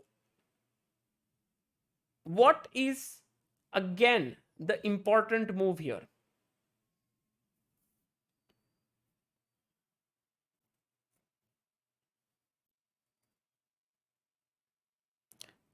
King c7 would be a horrible blunder. Horrible. मतलब not even bad, it would be a horror. Horror. Guys, ये देखो कितने लोग making horror moves. King c7. King b7 खेलना है यहाँ पे. You have to play king b7. Why? Because, oh, what did he play, by the way? Maghsoodloo played. He played f5. Maghsoodloo played f5. Because if you play bishop d5, I'll play knight d5, knight d5, rook a8 mate. And if you play knight d5 anyway, rook a8 mate. So bishop d5 already, knight d5 mate. So it's finishing from all angles. So f5, the main concept here is not to take the rook. But now if Hari takes this pawn, here's the new concept. The move is h6. Crazy move. Gita Mehta, because after you go king c7 here, let's say e takes f5, rook a1, king c, knight c2, king a5, king c7, then check here, and after takes, bishop d5 controls a8 square. There is no mate, so can't do that. So here the right move, f5, ef5, is h6. Sorry, not to take on a1, but h6.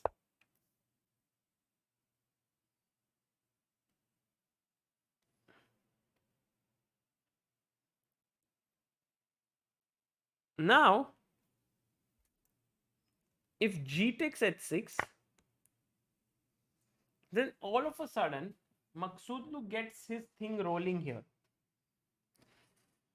This is why chess is so tough. Chess is so tough because you have like this narrow path.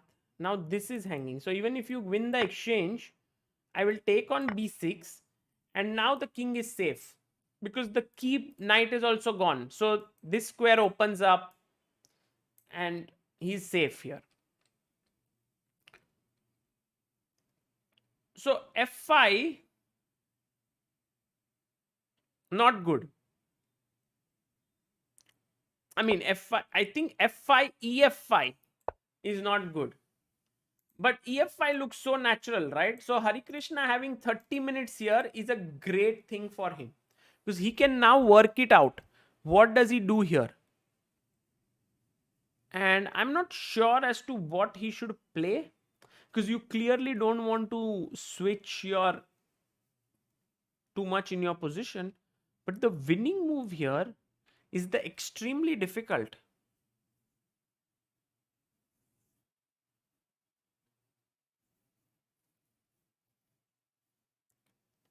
Guys, this is not an end game by any means. This is just a hardcore tactical position. This tactics coming from everywhere. What about this move, knight d7? Just, yeah, knight d7. d4 you all want to play. But guys, d4 is just opening up this. So then I can just take on a1. That is the problem. No. Knight c2 check. King a5. Now you can't come up. This is opened up. Even if you go to c7, you have no check because the bishop controls it. So d4, bad move. Do you understand now the concept that d4 can't be played? So now I was just thinking like knight d7. For example, now I take. Okay, it seems like this knight was important. But the point here is that after knight c2, I may not even go for... Actually, it was not so much important because now I'm going check here. Now the only defense here in this position, because this is anyway mate, what is the only defense, guys, here? Anish says, can I take on c1 and knight takes f5? Anish wants to keep it simple there. Just exchange and go to c5. So king b8, f5, take on c1 and knight f. Okay, this is, I think this does drop the advantage to some extent here, but it seems like the most human way to play. Like you just take it and take on f5, and you're not a pawn up yet, but your structure is so beautiful that you are in the driver's seat. But let's say something like knight e2, and it seems like white will survive this, right? Like say knight d7, attacking e5 pawn, rook c8, king c8.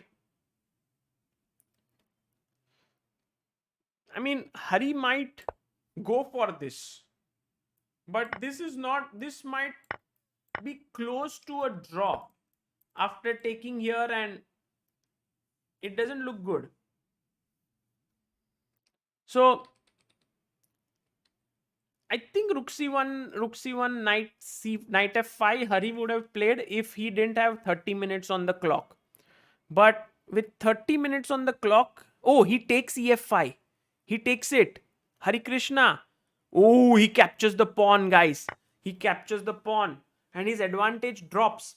But his advantage drops only because Anish says bg4. Okay, bg4, he would have not taken e5. Correct.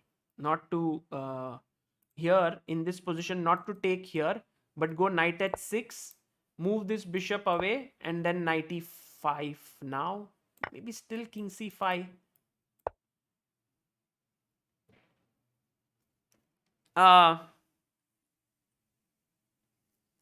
Or maybe you can just still play king b7. This pawn is anyway yours to be won. And this would have given good chances for Hari to win. Actually, maybe practically this might be very much winning for white, for black. But in the game, f5 was played, and then e takes f5 was done, and now Maghsoodloo's only move to hold. Why not rook e1, says Yash? Well, here Yash, rook e1, that loses to knight c2. Knight c2 takes rook e1. I think Maghsoodloo will play this next move. See, this is a beautiful, actually, while this is deflection, correct?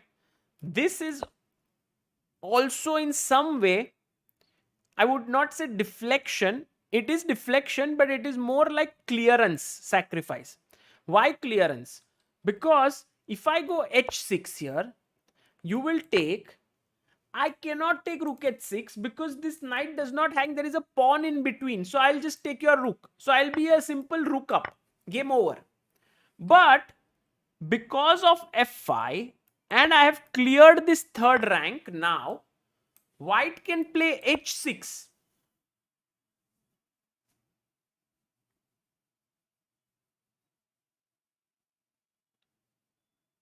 And I think Maghsoodloo will find it. Look at him. Jaan mein jaan aa gayi hai uski. He's got life back, it seems.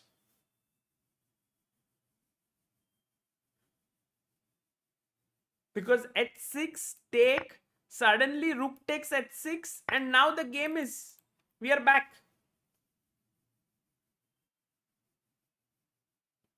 Amazing. Let's look at the big cam.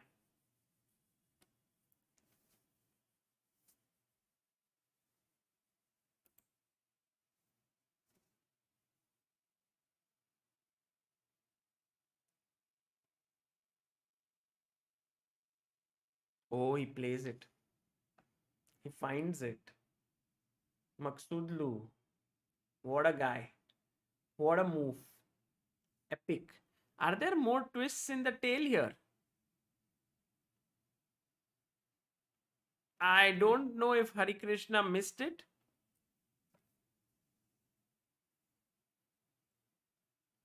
I mean, this is not converting the position, guys. Converting somehow, it was matter of finding like tactical ideas.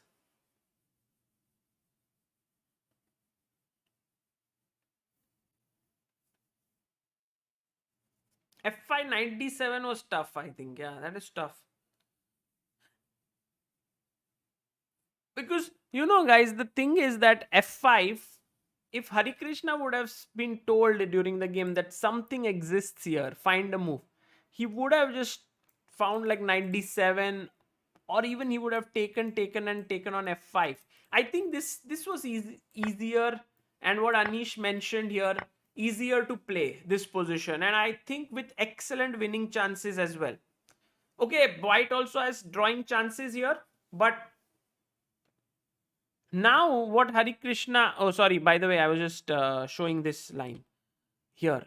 Rook c1, rook c1, knight f5. This has excellent drawing chances.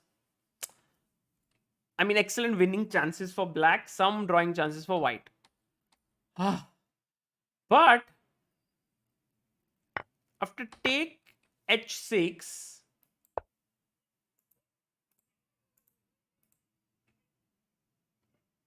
Vidit drew, guys, Vidit drew.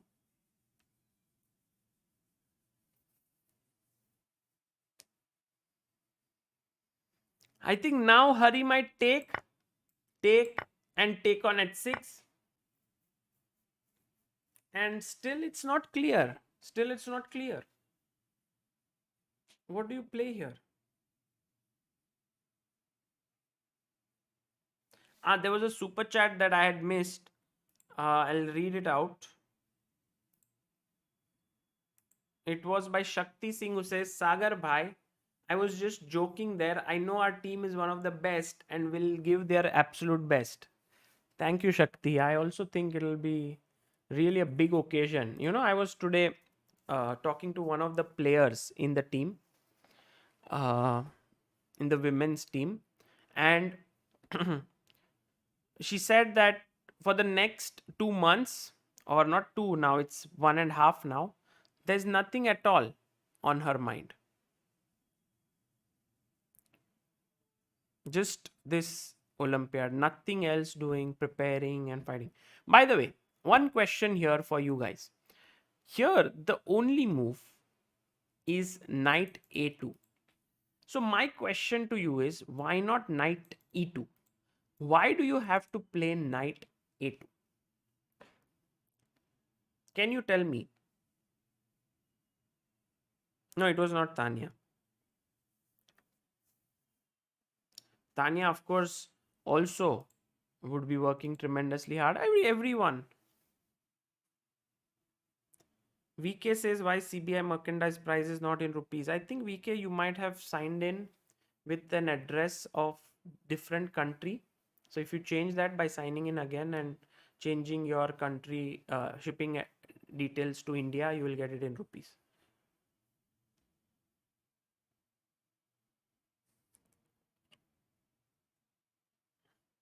Saurash Roy says, do not miss Murugan Idli Shop, Idli Sambar and Chakara Pongal during Olympiad. Okay, Saurash, nice one. Nice suggestion. So, yeah. So you say that knight e2 is a mistake. Because after I take, rook takes.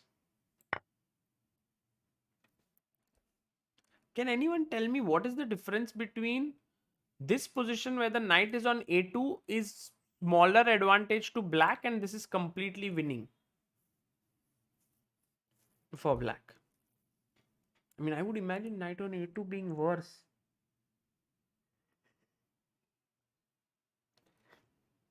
What is the point? King c5, rook a2.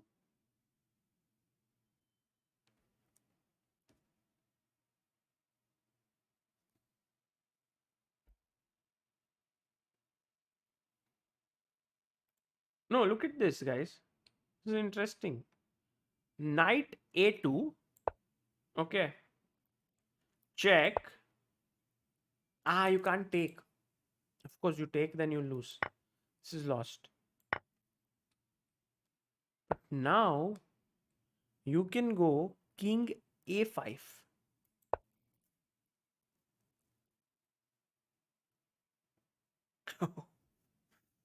And after king b7, when I'm threatening a mate, here's the defensive move. Can you find it? Guys, white to play and hold. What a game. I'm going to make a video on this tomorrow. I have some work for tomorrow, yeah, guys. I have to do a video on this. I have to also put a board in Vishy's interview today, where he came on stream. That was epic. Chat, you are awesome. Love it. Love the way you guys find the right move always. Knight to b4. Epic move. Excellent job. Knight to b4 by Vikas, Ashutosh, Sendil Nathan, Devashish, Prithvi, Nisha, Divya, Akshaj, Mihir, Geeta. And the point is, if you give a check, I will come knight a6 and block it. And knight on e2 cannot come and block on a6. That is why knight a2. Wow. So actually speaking, guys, for Maghsoodloo to figure this out is not at all easy. Oh, we reached 922k. We are 78,000 people away from becoming a 1 million channel. I think we will be able to achieve this by the end of Olympiad. Yeah, I think we should do it. We should be able to. We will.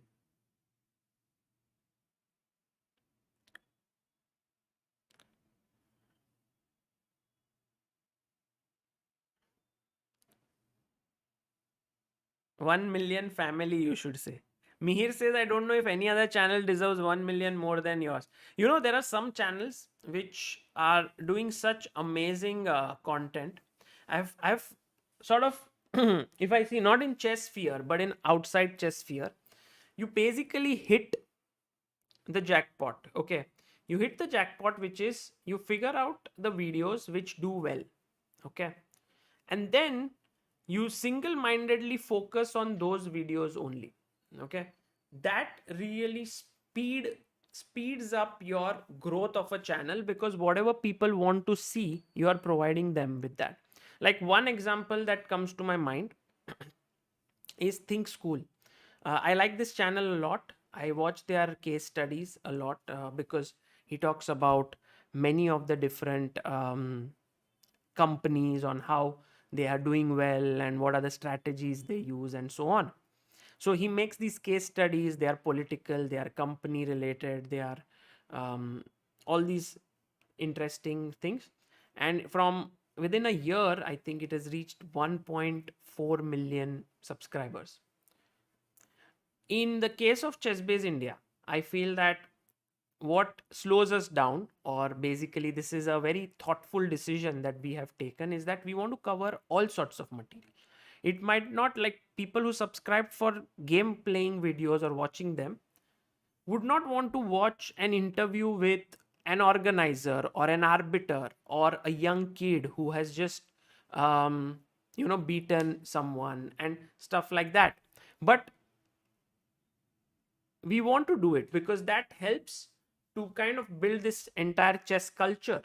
We are covering all aspects of it, and that does slow down the growth, because people don't really know exactly what you can expect on ChessBase India. Slowly and steadily, of course, people have come to understand that it's related to Indian chess, but what is it? Live commentary?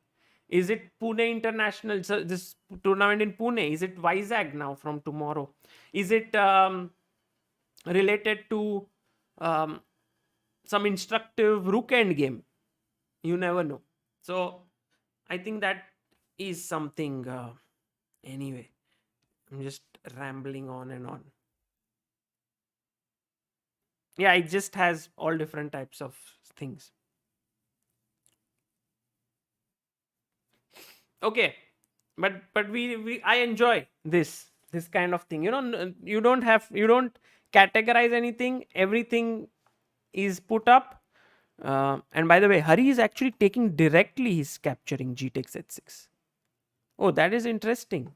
I would have imagined that Hari would have found rook c1 and gh6 to be more exciting. And then knight a2 has to be found. I am not sure if Maghsoodloo could have found knight a2.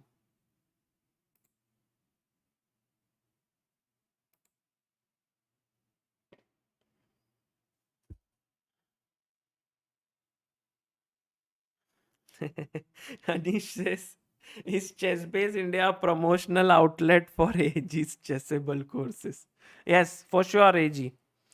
Till you continue making chessable courses, Chessbase India will survive. The day when you will be like, okay, now it's done, we'll be like, what? We don't have nothing's left for us now to do anymore. So please tell us which one is the next now. We have done French, Dragon, and Italian. What is next? I'm always waiting for that.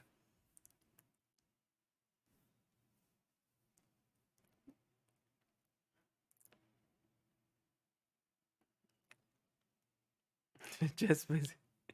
Oh, E4. Oh, E4 part 2 is a. Come on, AG. We have to do it. Italian was part 1, E4, E5. And now maybe he's given a repertoire against. Oh, look at Maghsoodloo. He's smiling there. He's like, maybe he's seen it. Yeah, like, because the position on the board is the following: G takes h6. And now, after rook takes h6, I think he will play this. But even rook takes a1 now is not a mate. So after here, king b7,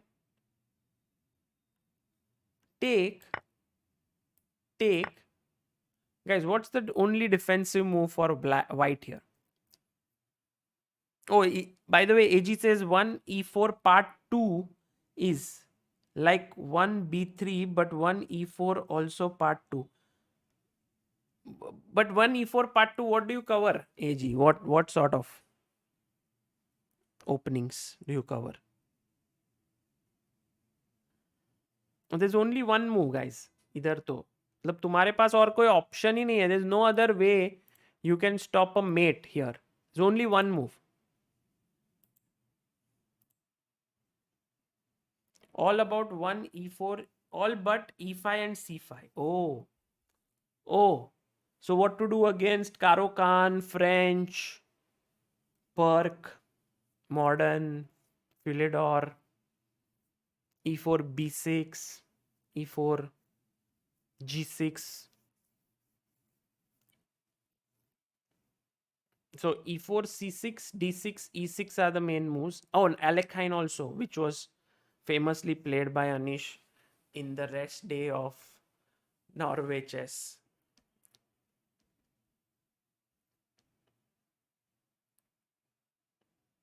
Yeah, that is the move, guys. That is the move.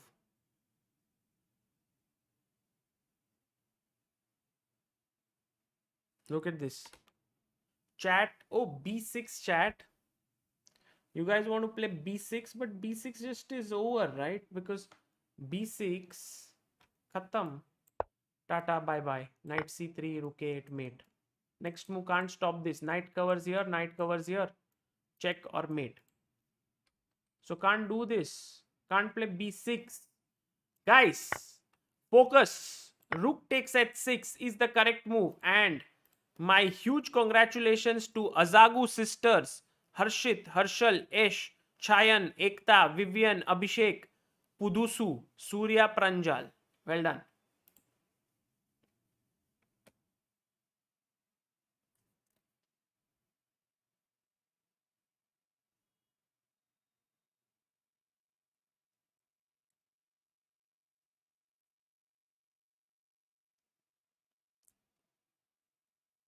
So now take here, and if you give a check, I can just block it with my rook. So I am really going to be interested to see what Parham comes up with. He has 19 minutes on his clock, 17 minutes for Hari. Sagar bhai, any predictions for candidates? Mm,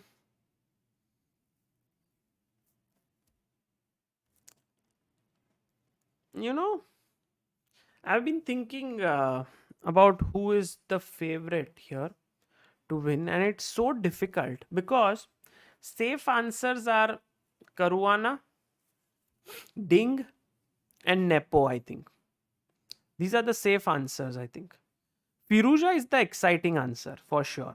Like, you say Firuja, everyone's like, yeah, let's watch the candidates of Firuja.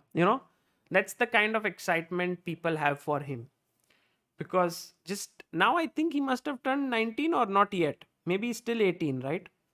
Still 18. 2003 born. Duda, exactly. Peter Cavano says, can you check Discord for. Okay, one second. Peter, I'll do that right away. What have you done in Discord?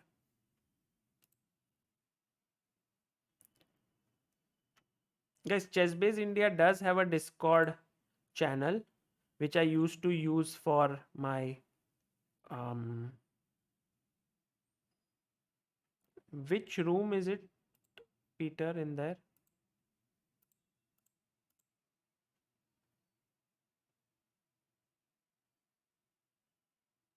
Birthday on 18 June. Oh, Firuja's birthday is in 1 week. Awesome. So, guys, you can check out this Discord because Peter has done some kind of a contest. I want to check what is that contest. In which room is it?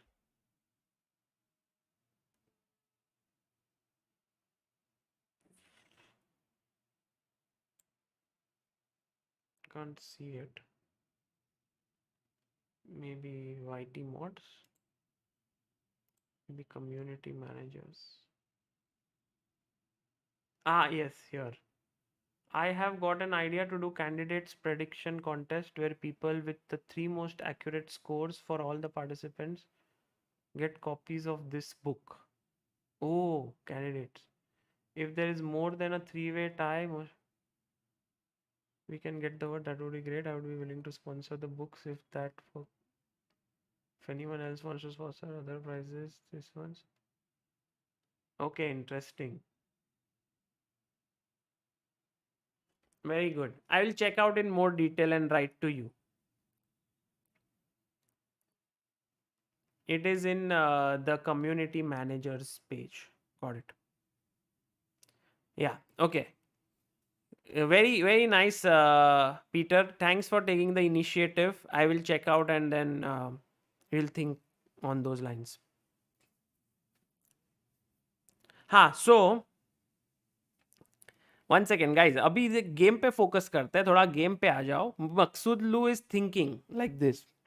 पूरा hall खाली. Oh by the way, there is a new camera angle that has come out in this tournament. I was told, one second, let me see if I can bring that camera to all of you. That will be epic.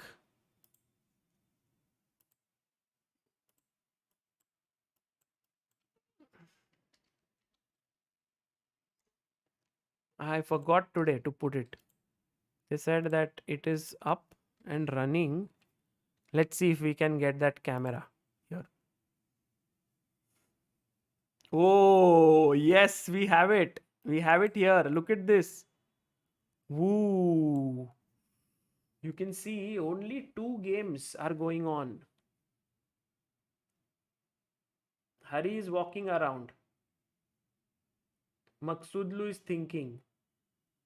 There are a few people who are playing on the side. There's an open tournament. And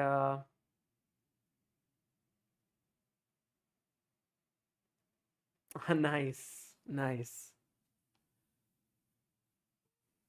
Okay, so we'll beach mein we'll try to get this view. But look at how Hari, this is what I very much like to see.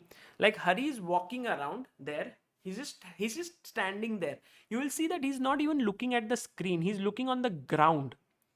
And that's the beauty of these top players. I remember in Mumbai Mayor's Cup in 20, I don't know which year was it.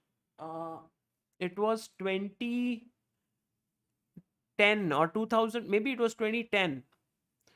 Krasenko had played. He's a Polish grandmaster. He was the first Polish GM to cross 2700, and he used to make his move. He should get up and he used to walk like full speed walking. And the moment his opponent would play, he would come and he would sit and he would play his move quickly and then again start walking. If I'm not mistaken, and I'm not 100% sure about this, but I think he had some back issue and he couldn't sit for long hours, and that's why he would walk. But in his head, the board was already there. He didn't have to see the board. He was thinking just like how Harikrishna is right now, walking around without looking at the board. He's just calculating in his head everything. Yeah, it's like what you guys saw in Queen's Gambit, many of you, where Beth Harmon sits on the and like sleeps in the bed and she's looking at the ceiling and the chessboard comes up there. Can't the player play the move without having to sit down? Um, Generally, I think it's a little bit rude to make the move standing up. I think there's no rule which says you can't make a move standing, but it is rude. By the way, how difficult it is to calculate rook a1, knight c2, king a5, and now only move for Harikrishna king b7, and now very important move bishop d5 check, knight d5, rook takes h6. This is the line which Maghsoodloo has to calculate one way. This is one way to hold the game. This is tough, but possible. The other way to hold here is rook h6, and I think this is the easier move, no? Of two. Maybe not, because after king b7, once again white has the only move here to hold the game. What is that move? Maybe someone in the chat can find out. Also, if Anish is there, this move might challenge him as well. This is not an easy move.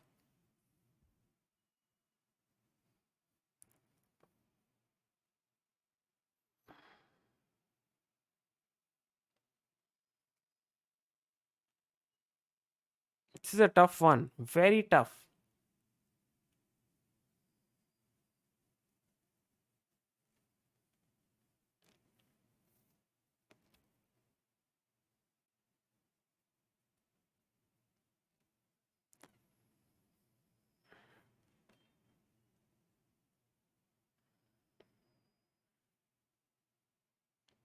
Yeah. Let's see if any of you found this. Very few, actually. Very few. And it's not easy, guys, without knowing what the move is. Knight d1 is the move. And absolutely correct move. This one. Very tough to find. I think one person has found it, but most likely with an engine. Why do other moves not work? For example, what else do you play? You have to first understand what the threat is.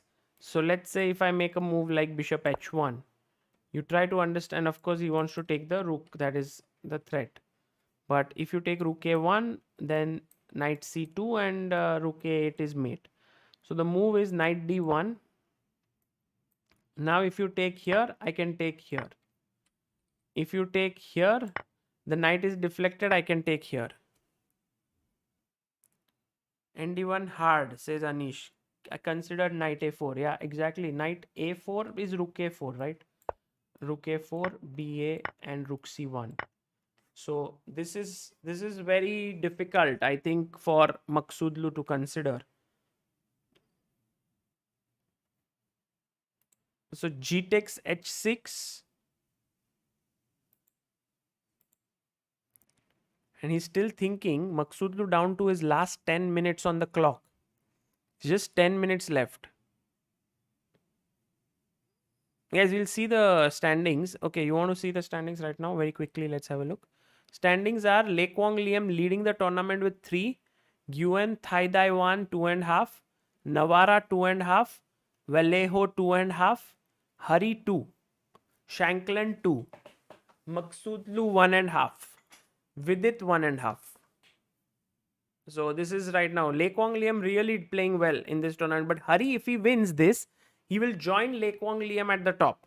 So it's a big game for Hari. Big moment.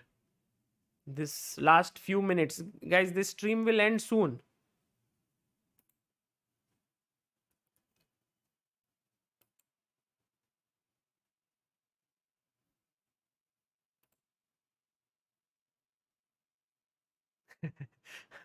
Amruta sent me a message saying Anish Giri's comment you missed. Dutch team winning Olympiad as CBI celebrates 1 million subs. Beautiful. I mean, of many things that could happen, I feel that the chances of the Dutch team winning the Olympiad are very minuscule. Oh, where did Hari's camera go? Just gone away.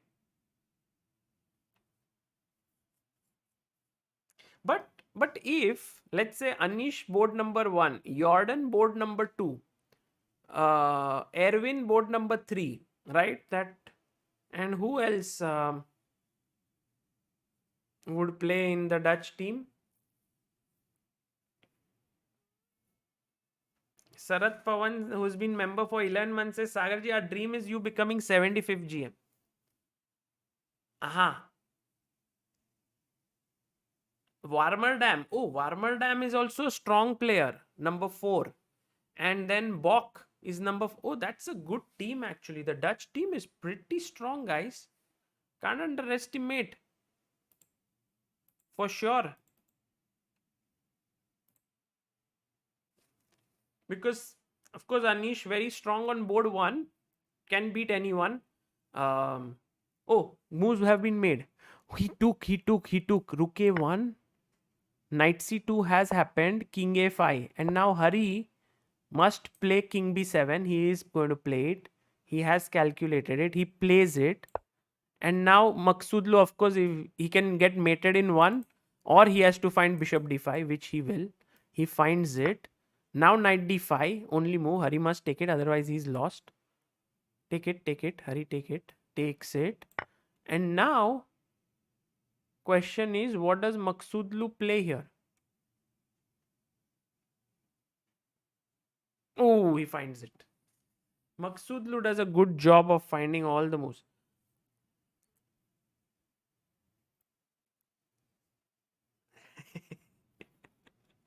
Rook h6, blocking this check, and fantastic defense. The laughter was for Anish's comment saying, I feel Sagar will become GM at 75, not 75th GM.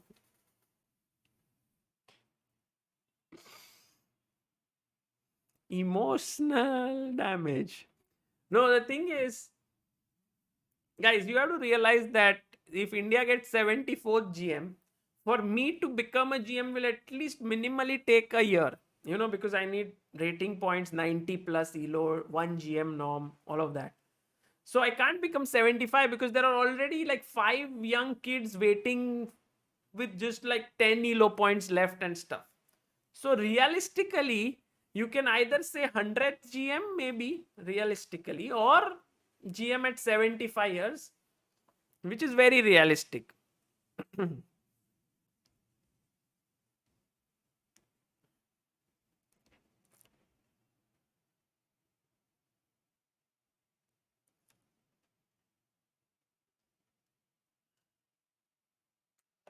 Or no GM, yeah. No GM is also very realistic. Okay, but this game is so beautiful actually. I'm so glad that we all stayed back, watched it fully, and I do feel that Hari missed his chance, but from the position that he was in, to even reach here where he scared Maghsoodloo really in a big way. By the way, Maghsoodloo now walking, so let's have a look at him. No, this is It will get refreshed.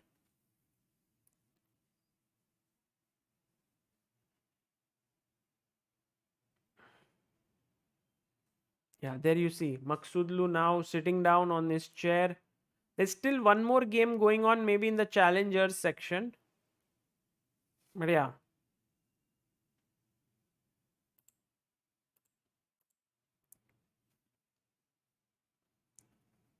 No, I'm not working on becoming a GM. The only chess I play, guys, is at the Chess Base India Chess Club, where I go every Saturday. And chess for fun makes it even more scary with his comment. He's like, streaming so much daily and living 75 years is bigger achievement than GM. Full chat feels I have no emotions only. You know, maar bhi dalo. Like, kill him. Why not Rook C3, says Sendil Nathan, and isn't it winning? Sendil Nathan, what is your threat after Rook C3? Ah. I mean, let's say I give you a move, okay, to make. What should I play? Let's say you go Rook A2, but Rook A2 would not. Let's say Rook H8. I have to, sorry, I have to protect the Rook. Rook A2. Can't become GM, guys. Forgot Rook is hanging. Knight D4. Oh. Oh, Knight B3 he wants to take.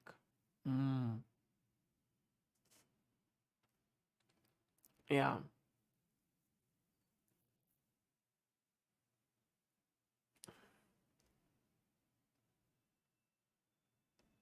So actually speaking, guys,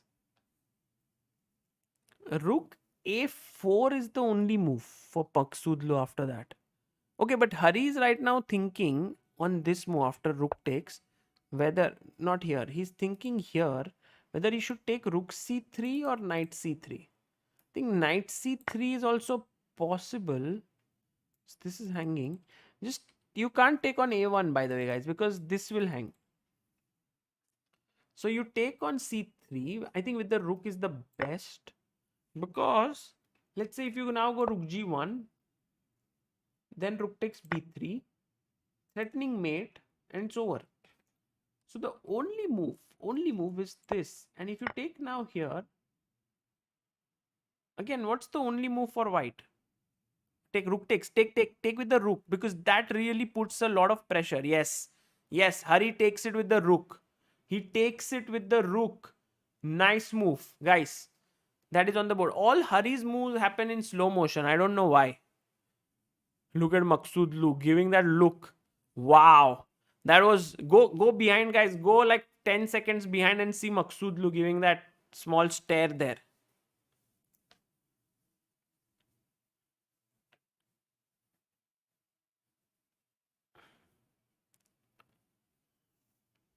Yeah, Rook B3, Rook H7. Very good. Sendil Nathan. Excellent. Patrick Bro. Very good.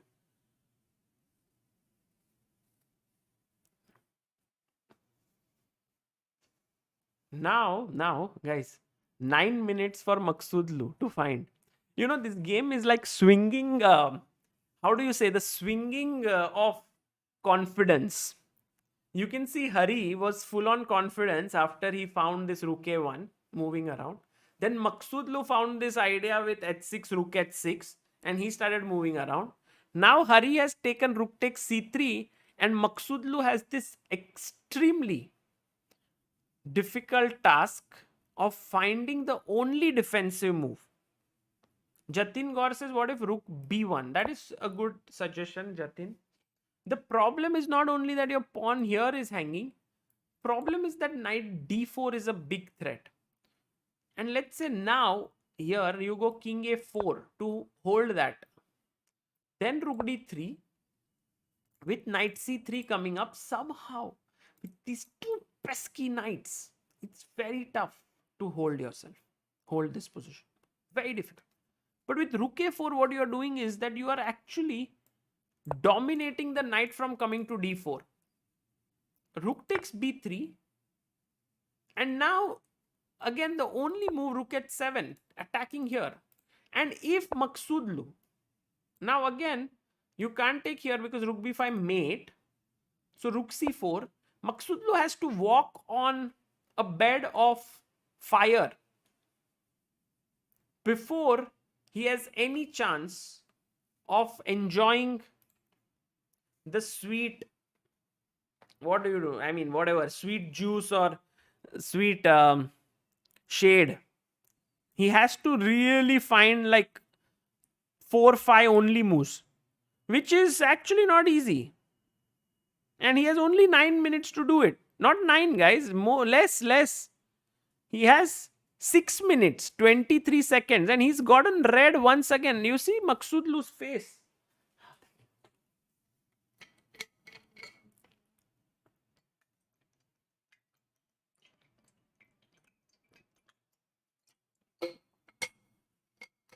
Oh, very good question by Anukul Jain. He says, what's f6 possible in last position? His point is very awesome. That if you take here, he wants to checkmate you. And he's blocked the rook's path. Very good, Anukul. Anukul, what is the only defensive move for white now? Here?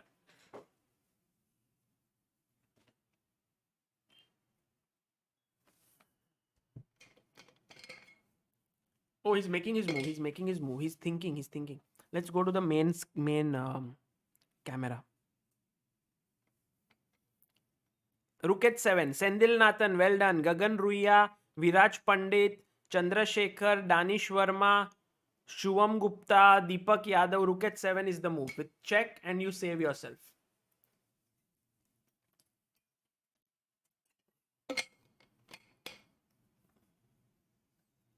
Will Maghsoodloo find? He has 5 minutes to figure out his next move. His only move here, guys, is rook a4. He has to bring his a rook in the corner up the board.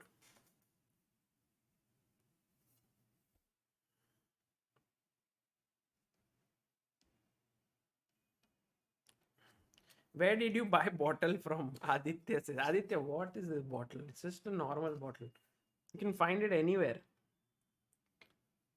Maghsoodloo looks troubled. Guys, he's in big trouble. He is in this deep dark forest where 2 plus 2 is equal to 5 and the road leading out. Oh my god, he found it. He found it. This is the problem with this broadcast. This Chess Base India broadcast. The move on the board happens before the players can make the move. So, you can be like, Maghsoodloo now, he has his fingers and he's about to move. But will he play it? I think he will. Look at his face, look at his eyes. He will make that move. I have full faith in him. He is really amazing. Let's have a look. Let's try to think. And he plays it. I told you guys, he plays it. He makes the move. He makes it. What a move, by the way. Really excellent, fantastic chess on show. Both players fighting extremely hard here.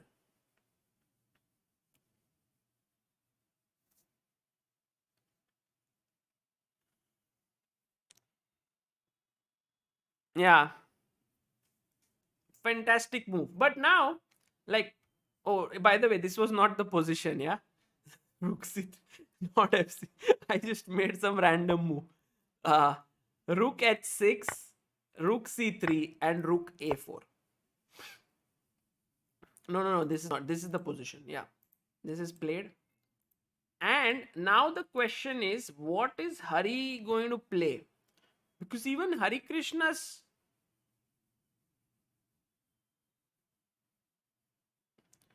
chances now look a little dim. Huh?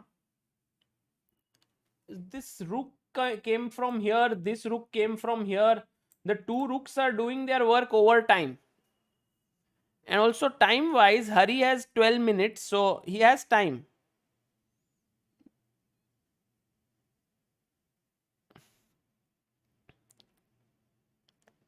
Rook b3. Okay, Sendil Nathan again has a great idea. Here, rook h7 as we spoke is the only move. Hari will take rook b3, I think. He will take rook h7, knight c7.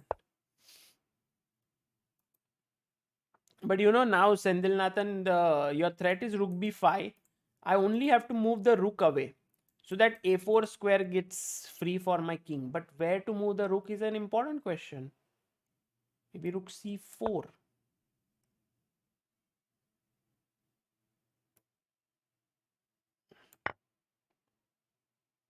This, yeah, and after this, I think the worst is over because king has kind of escaped from the bind. So maybe not rook takes b3, guys. Let's think of something else. Let's think something more challenging here for opponent. You have to coordinate the knights somehow so that they can give a check from somewhere that will lead to a mate. It's not trivial.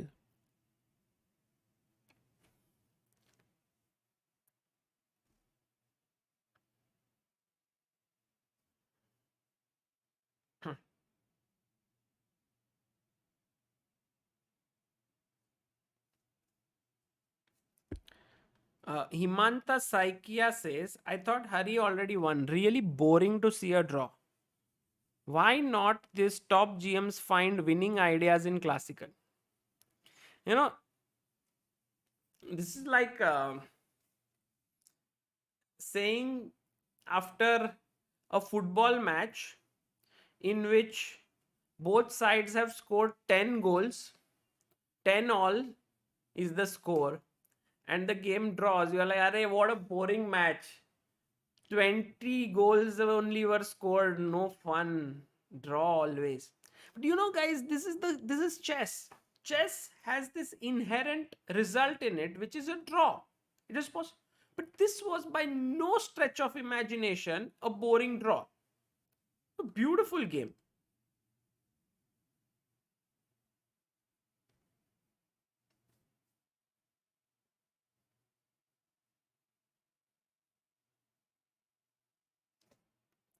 Yeah, let's go knight c e3. You know, Hari, by the way, move has already been played. He's going to go knight c e3.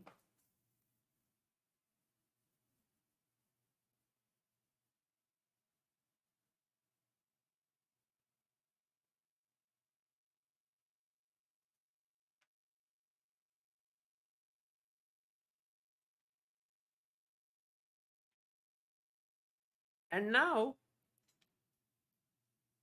okay, let's I like this game where you give the move to your opponent, but what to give is also a question. Let's say I go e6. He's played knight c e3.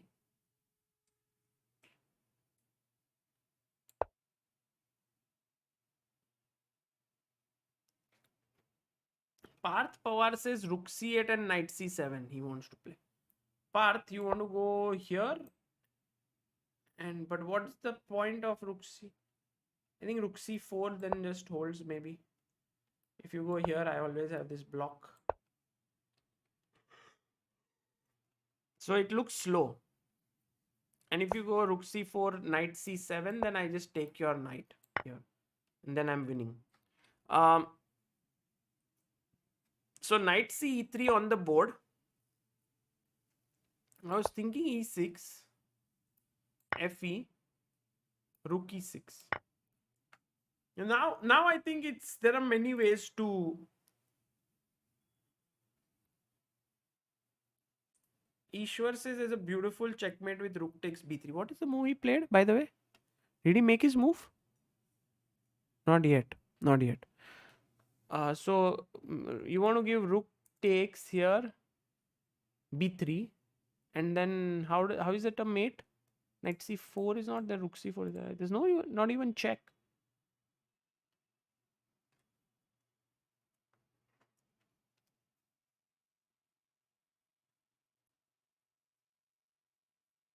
Sack the rook on a3. No, Ishwar, that's but Ishwar, what about a4 square? No, for the king that will open up. Check, but no, not a mate. A4 is there. Yeah, that was creative try, but Maghsoodloo has 3 minutes, but that is good enough time. Oh, he plays e6. The move that I thought that he would play. But there was rook at 7. I don't know why he discounted rook at 7. Maybe he didn't like knight c7, rook f7, rook c5. He didn't like this perhaps. But e6.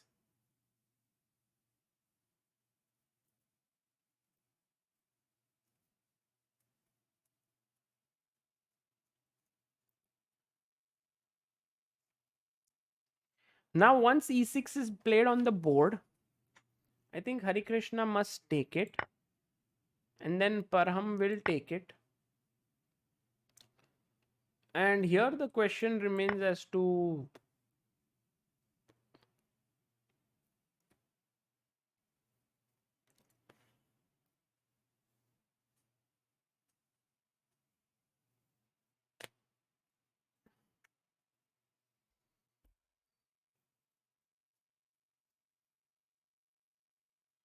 yeah, I think Hari must capture. Also, Harikrishna might be a bit upset that he missed the win, but also he must be relieved that he was worse, in the game throughout. And now he's managed to really put pressure on Maghsoodloo. And with 3 minutes left on the clock, it can be that Maghsoodloo could make a mistake, but unlikely now. Unlikely. Because with such an open board, the rooks will harass the black king with checks and all, and it won't be able to.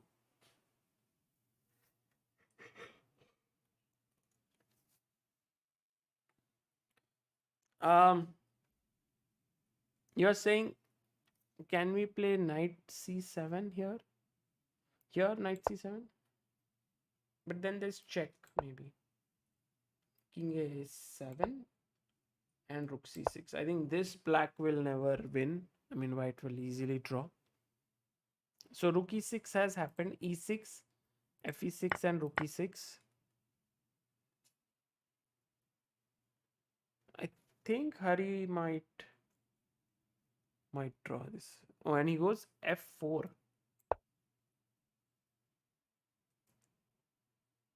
Very interesting. Yeah, Hari Krishna wants to push his pawn, like push, push, push, push. Make it a queen. Yeah, Himant, I get your point. He says, I mean, the game is good, boring from result point of view. Yes, I mean, in general, draws are never really something that people prefer. They always like someone has won. But it also depends on how exciting the game was. But when there was a good advantage and there's time to think, I wonder how Magnus manages to win and other GMs cannot. I also think that Magnus misses many moves. It's just that he misses less moves than the other top GMs. That's why he's the world champion. But if you put Magnus's games through a very close observation, you will see that even the world champion misses so many opportunities. It's just humanly very impossible to play accurately in chess all the moves. It's very tough.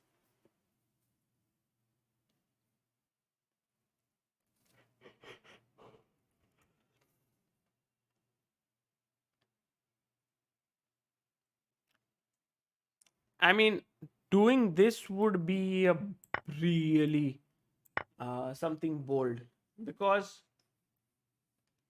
but actually, guys, this is interesting. Look at this. I give a check.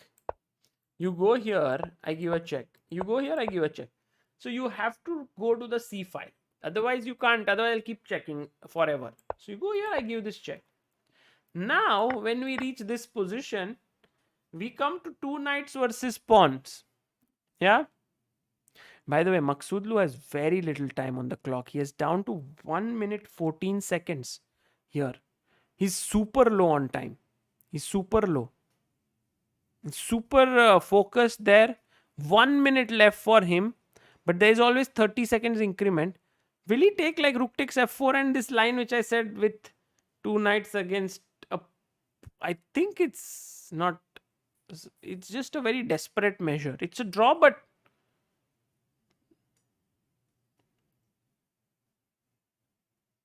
Yes, that is winning here, but only if the pawn is behind that. What did he do?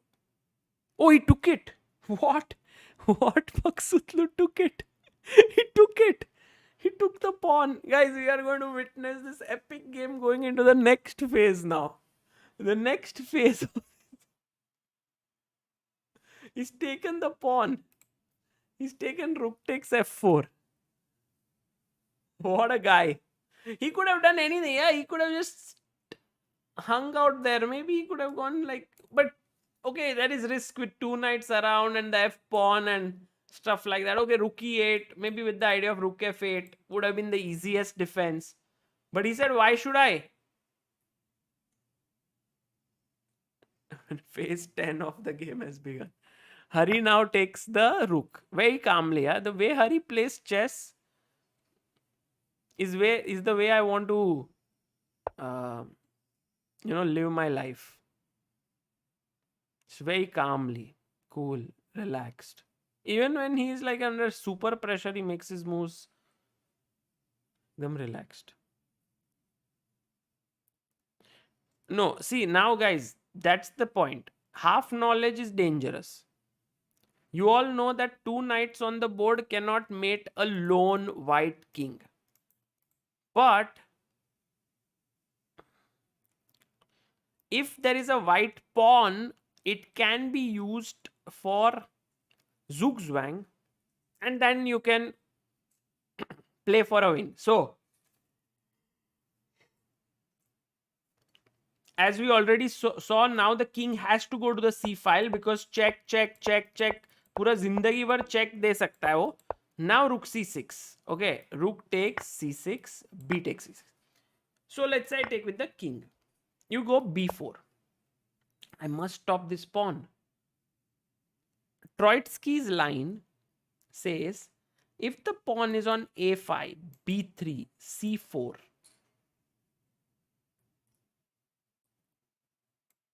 d5, e5, f4, g3. Am I correct? I have to find the Troitsky line once again, guys. Again, this is the thing about chess. Kind of forget all these things which you have studied in life. Troitsky's line, if you...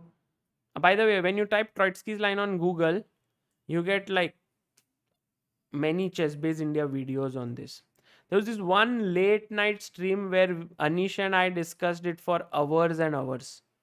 And at the end, we concluded that it's very difficult for humans to understand it. Oh, rook c6 has happened on the board. Take on c6, and Hari would know this endgame, I guess.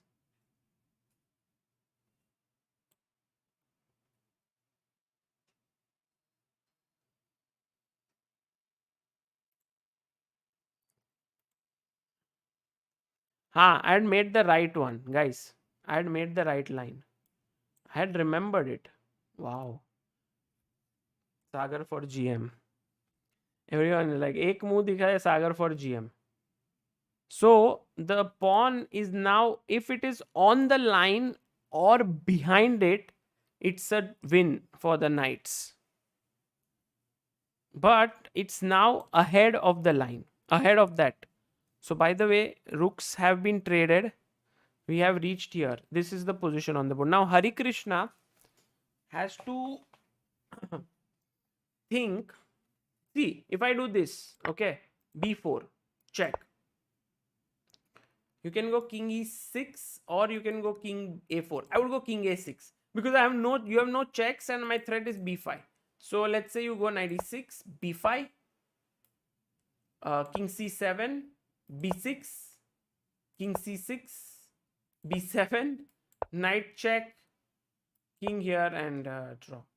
So taking on c6 is out of question, I feel. You just can't take it, I think, no? Or if you can. Look at table base, says Krishna Jha. Okay, can someone help me? There are many online table bases. You can put this position and see if it is winning or not. I think it's a draw.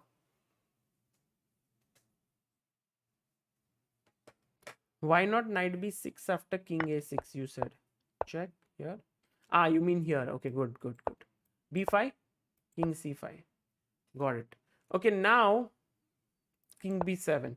This is interesting actually, because see, if it was blocked here on b3, like knight here, this black knight here, and white pawn here, it would be winning for black. But because the pawn is advanced 2 squares, now the job of the king is to go to the farthest corner. This is going to last for another 2 hours, guys, for sure, the game. And maybe not 2, but 1 hour.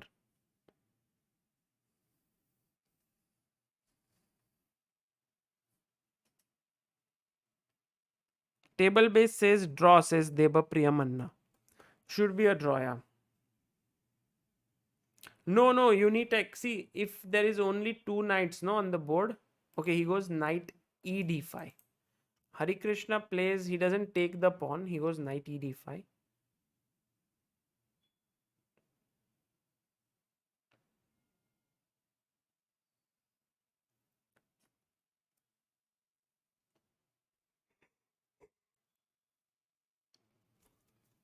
Now I think Maghsoodloo's move is important, because you want to push as quickly as possible. But if I go knight b6 now and you push b5, knight f d5, suddenly the king is locked up. Can't go here, can't go here. Has to go here. Now what is this position again?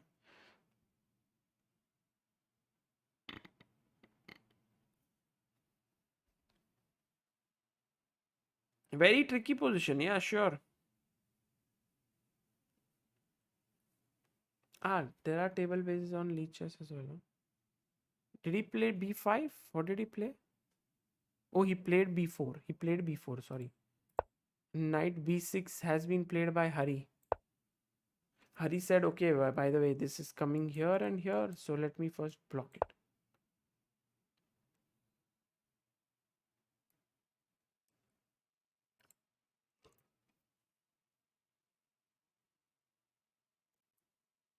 How to use table base on Lee chess? I don't think there is, right?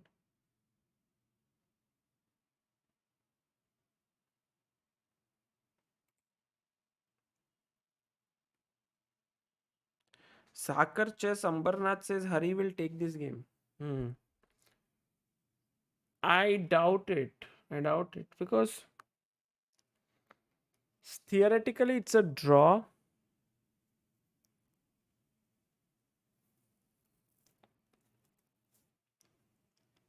Now let's say I go b5. Yeah, I really want to push it here. Push it in. Knight d5. Yeah, we just saw this right now, and I think this is where also Maghsoodloo's time is really low now. Look at this, guys.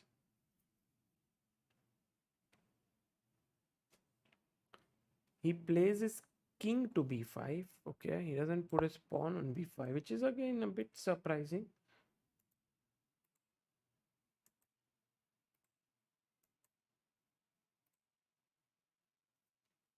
King b5 on the board.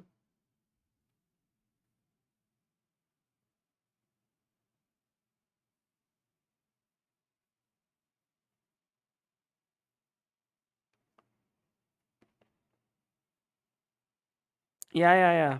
Just for fun. I think it was some event like the Indian uh, qualifier for some Asian championship or something like that.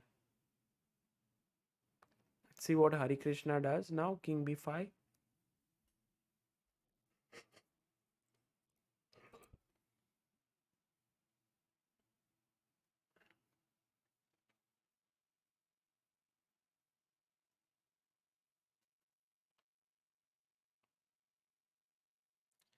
In what way can black go wrong here is a question.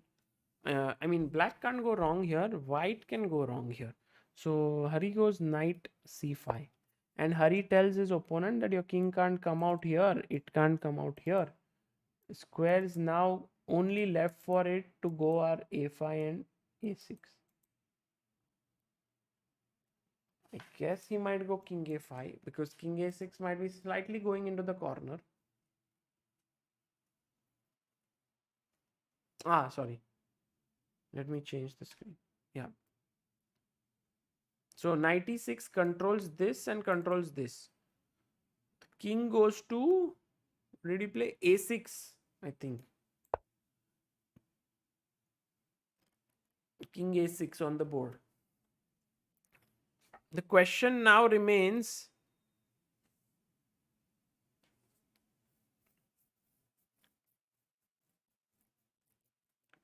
two knights mate if no pawns on the board? Never.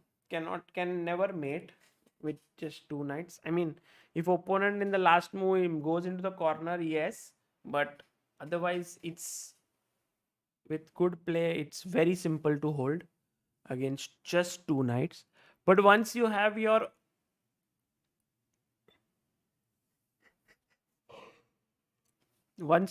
own pawns still on the board, then you will see that Hari is carefully not picking up those pawns. By the way, the game, why it's also very interesting is because both sides have like 2 minutes left only. Nitin Nilesh, engine sometimes shows it as an advantage, but it doesn't look at these table based draws, uh, these are some things that engines, especially this online engines, are not very strong.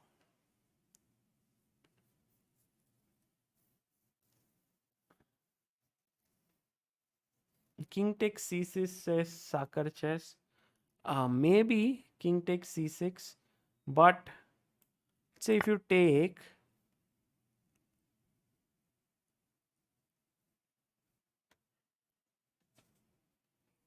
b5, king c5, king b7, should be a draw. Hari is still trying to think. He's really good at these end games, but he takes the pawn. Nice job, guys. Those who said king c6 Sakar chess, well done. b5. Now maybe king c7 or king c5. Where do you go?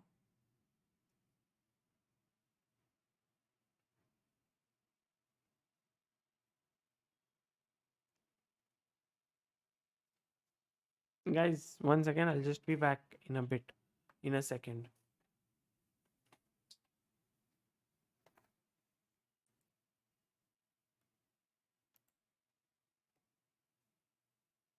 Oh, he went king c5. King c5, king b7. This has already happened.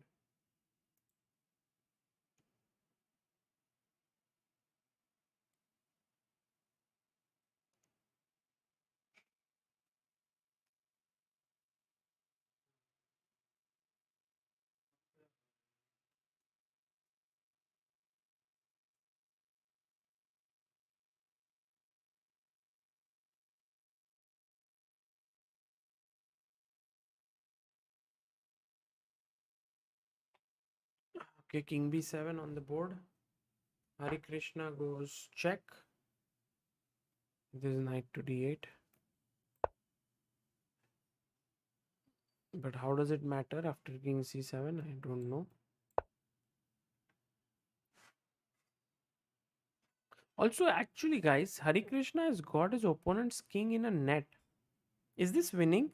Is this blunder? What? I don't know. Guys, let's just. He's got him in a net. Sort of. So, see, knight f7 has to go back to b7.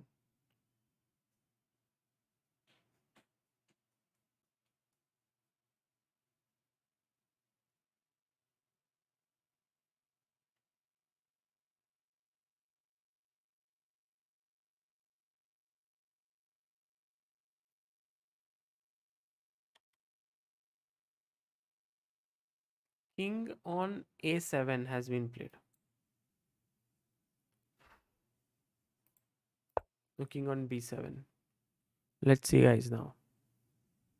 Screen live, screen live.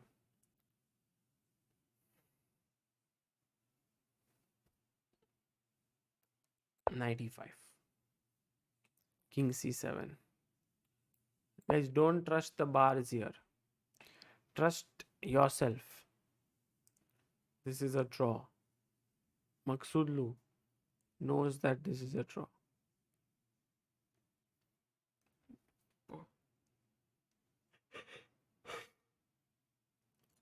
But Hari should test him, you know, test him with the fact whether he takes his king to the right corner or not at the right time.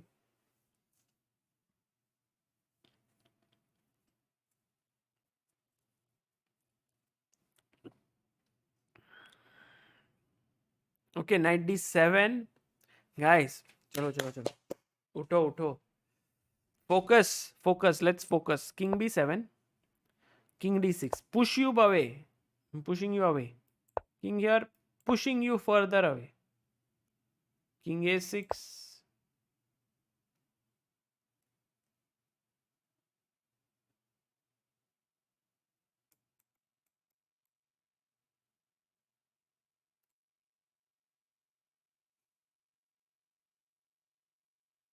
Oh, he went. One second, one second, one second, one second. D7. He didn't go king b7 back. He went king d8. Okay.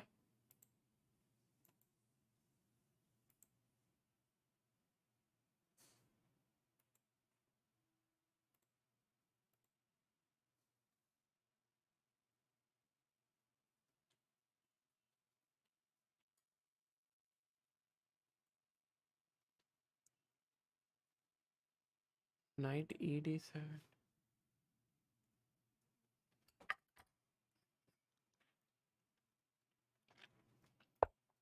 King d8 happened.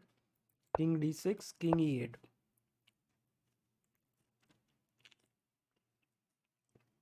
There is no wrong corner or right corner here. It's just that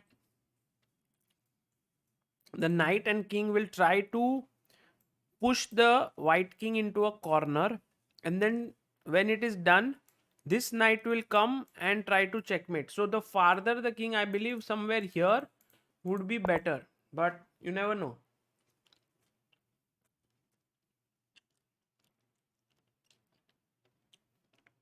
Now he goes king g7.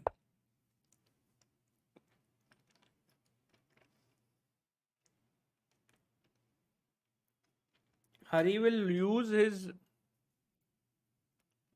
king and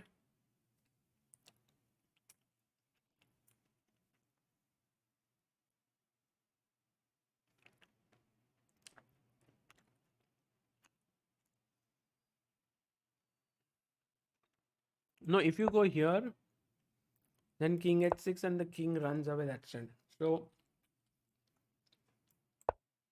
Hari is keeping him boxed in, and now we'll push him to the last rank.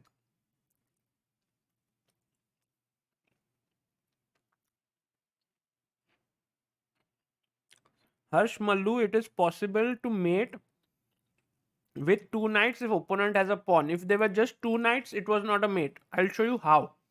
Let's imagine you go here. Blunder. I come here.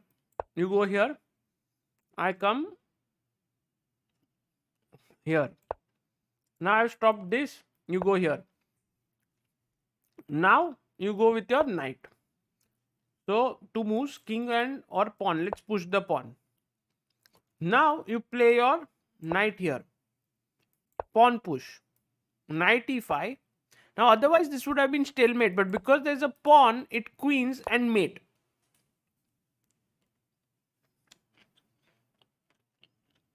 So two knights can mate, but only if there's a pawn. Imagine after b6 you take this.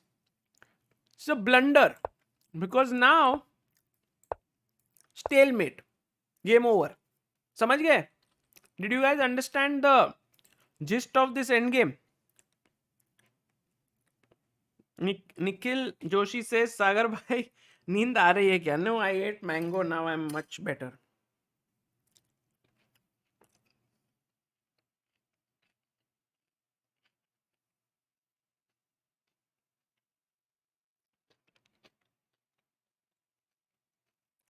So king f5. What are the moves that were played? King f5. Then sorry, king g5. What, mate? Mate हो गया. Mate हो गया दोस्तों. Mate हो गया. He blundered. He blundered. He blundered. So it was here. I was showing you some weird lines.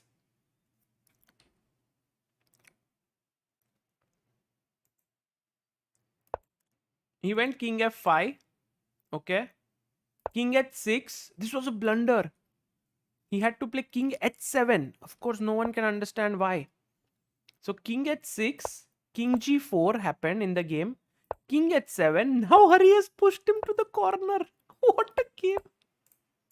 I think Sakar Chess Ambarnath was right. He had said Hari will win. Okay, one second. I'm still not sure. Guys, let's not count our chickens before they hatch. What has happened? Okay, few moves.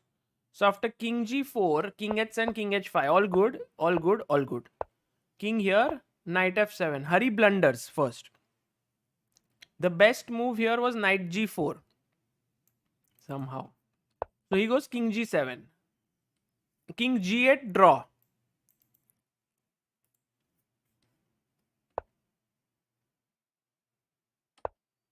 He goes here. King h7. Now, in this position, Harikrishna went knight f5. Good move, winning move. King g8, king f6, winning, winning. Hari's winning. Now this is winning. He's found the mate also, I think. His face says it all. And I'm going to celebrate by eating mango. Sorry, guys. But this is just winning.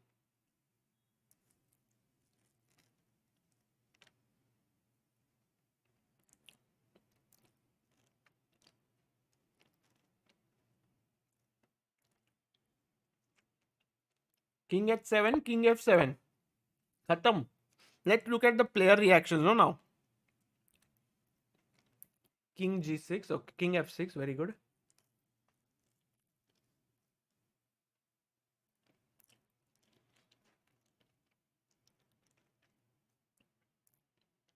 Endgame, yeah. Endgame guard. God, sorry. Great play by Hari. King h7. What a game.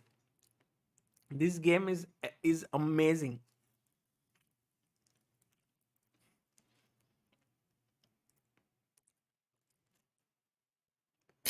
King h7, king h8. And he's brought his knight in, yeah? He's going to bring his knight in. Hari has won. You know, yeah, Savian, Karyakin, Shyam Sundar, you are right. Let's remove the live board, yeah? Let's just see this.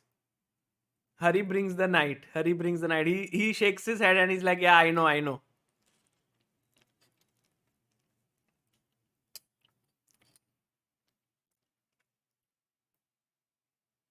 Can I put this board? The board in our control.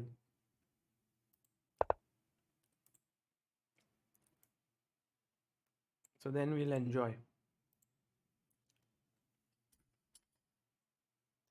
Oh my god, my hands are really bad, but okay. I'm going to. Is Parham really upset there?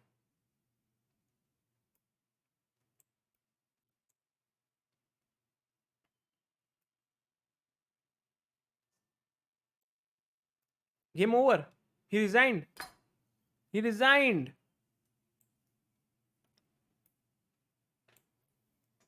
He resigned. Hari Krishna is like, you have to go to that corner. Then it's a draw. See, endgame, he knows it. This side, it's not a draw. And Parham is like, Parham is so upset.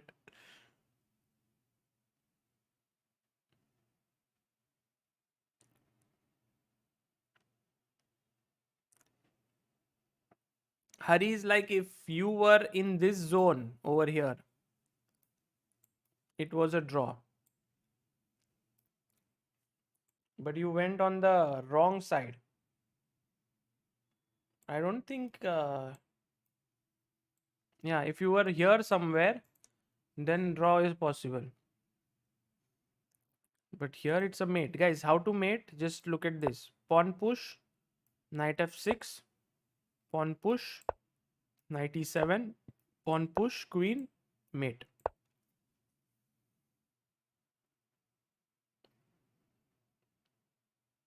What a game, man. What a game. परहम has this feeling कि भाई आधा point के लिए और क्या करे, पहले defence find करो, ये करो. Hari Krishna wins. Guys, what a big result. Epic. Epic game, yeah. One of the best games, says Rana Dev Verma. Yes, Om Thakkar says epic end game. What a game by both players, Arish Makkankar. Sayantan goes study like game, master class. Yeah, standings. Let's have a look at the updated standings. Hari Krishna leading the tournament with Quang Liem. Nguyen Thai Taiwan on 2.5. Navara 2.5. Vallejo Pon 2.5. Shankland 2. Maghsoodloo, Vidit, Salem and Anton Guyaro. Wow.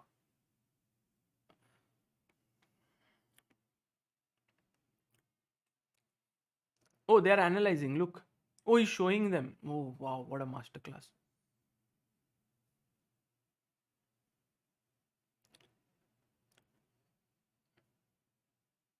Can I follow it?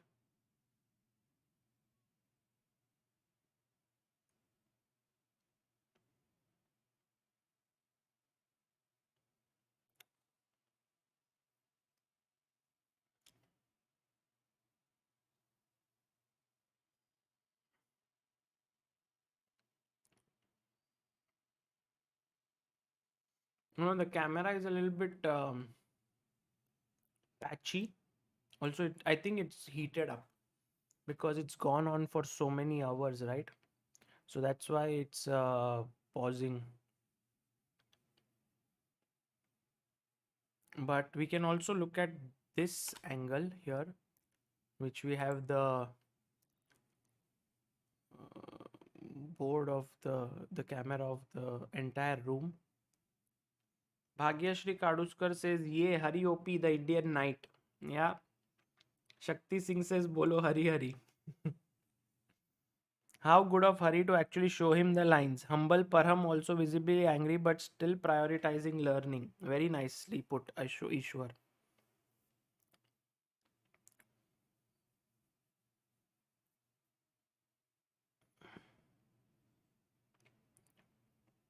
Yeah, Alex Martin says, Chessbiz India, there was this one day when you and Anish were analyzing out insanely this endgame late in the night. Yeah, I remember that. It was also the stream, I think, where I think it was the end of a tournament and Anish was not in particularly great mood. And then we kept on analyzing and analyzing. And look at this hall, no? I think there is one more game going on at the far corner there. And also one open game. And here Hari and Parham are just analyzing. Amazing. Oh, they are now analyzing the rook end game. Rook. Parham, I think, is unhappy that he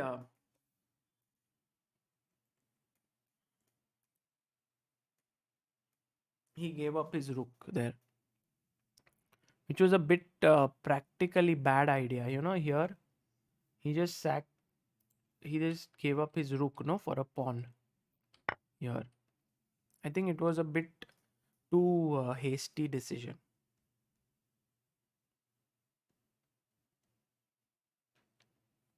Uh, yeah, this was a great game. Guys, tomorrow I'm going to put this up as analysis.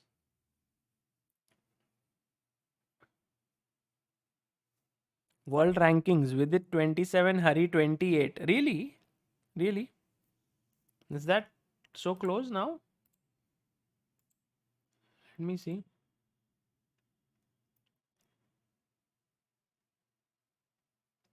Right, you're right. Vidit 2716, Hari 2711. 2728, two Indians. Oh, they are putting the position. Let's analyze. Let's see. I will also keep moving with them. So it'll be epic. Hari and analysis session. And oh, Parham. But so cool of Parham, yeah. So tired he must be. That also shows his love for chess. He really loves chess. Ah, Rook D2. Rook D2. This is the move. Hari shows him. Not Rook C1, Parham. You should have gone Rook D2. Or maybe Parham shows him that no, I gone Rook. He went Rook D2, Knight G2, says Hari. Okay. Now the best move here is Rook H2. How difficult is that to find?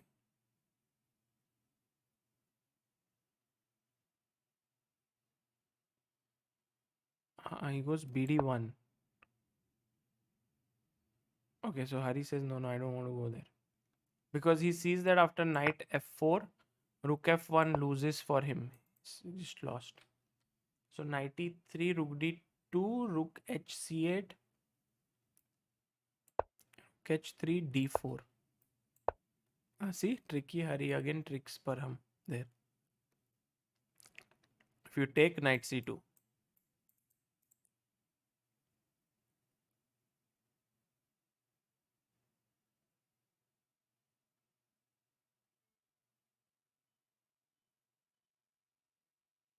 Okay, go back.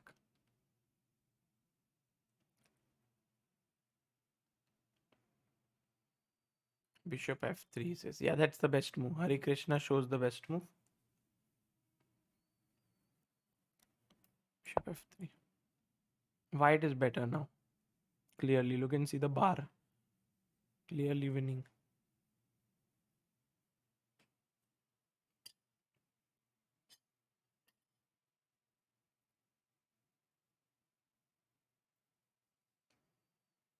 What, King B8, he wants to wait. Now it's not going to work. Yeah, you have many Rook C1, many waiting moves.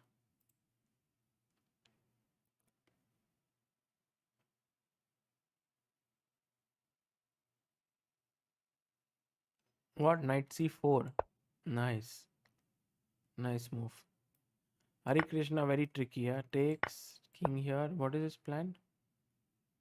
Rook C3, Rook A3, and then take this F3. Okay. Okay. Param is like, oh, I can just take the knight. No, what's wrong with it? Maybe not. He says Rook C7 now.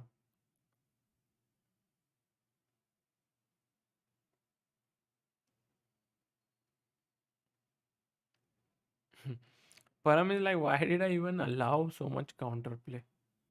Let's go back even further. That's how game analysis happen, guys. It's like he will go back to the position where he felt he was completely under control and then kind of back analyze everything. He says king b3. Why did I even bring my king there? I should have just pushed the pawn. Hari's like, what's the problem, man? It's good. B5 is okay. B5. Parham is right. B3, king B2. Yes, yes. Both players agree that was the safer way to play. King B3. Now they will analyze that. What happens here?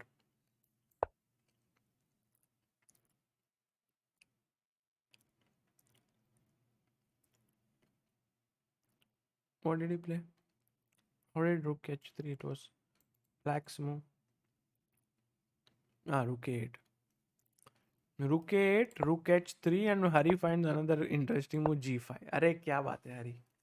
See how analysis maybe they are finding resources. It's like play pawn to H5. Don't let me. Again, good move. G7, make weakness on G7, and I can't do much. Just make this weak. And now he says if I get G5, take, at least I don't have this weakness.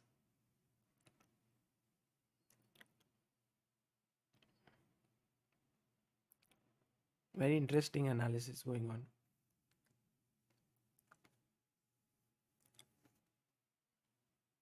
So rook h3, Parham is still like, no, rook h3 is the best move. Takes. Suddenly he doesn't take, like 95.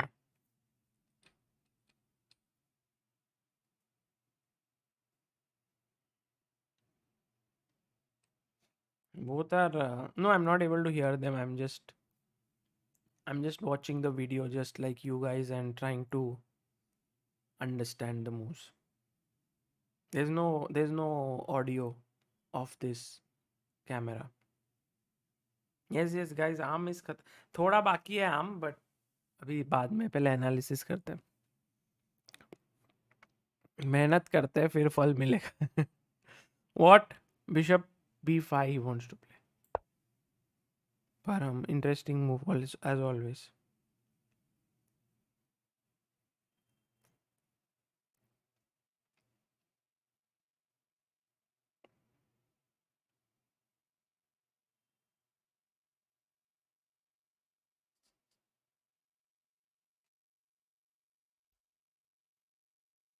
They have played this game from 6:30 to 11:45. Huh?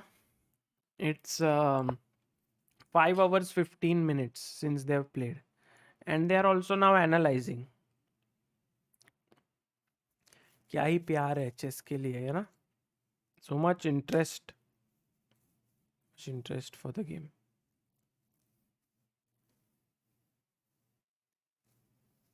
Again, they have reached this position.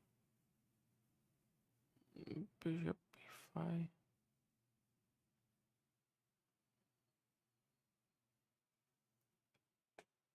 Now I can't understand. Knight d4 maybe.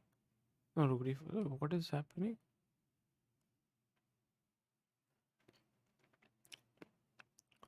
Knight has somehow reached e3. Mihir says there are no winners and losers after such a game. Even Hari knows it. Yeah.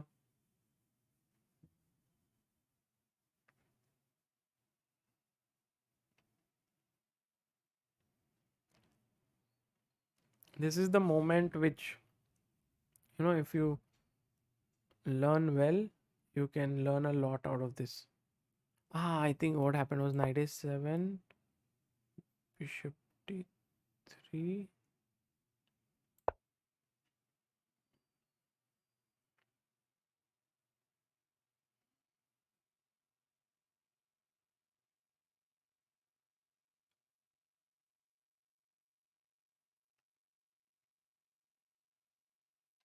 Rook is still on c8. I think this is where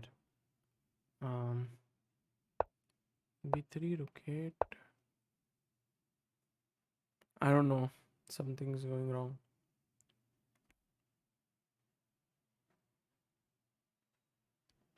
Yeah. Guys, thank you all for staying back. I enjoyed this game tremendously. Maybe it was amazing. Like when we finished this with this game, we had like around 1,000 people watching this game, and then when the exciting part happened, we had close to 2,500 people, and it was great fun following this. And that was epic. And Hari played so well, so well. But Maghsoodloo fought so hard. You can see Maghsoodloo is so upset with himself. And he's like, let's stop it now. And Maghsoodloo has a smile on his face. He's like, okay, fine. I'll go home now. Once I'd asked Parham how many hours is practices chess, and he said 20 hours in a day. And I was like, no, come on, you got to be kidding me. There's this interview. Just search 20 hours a day practice by Parham Maghsoodloo. It's there on Chess Base India.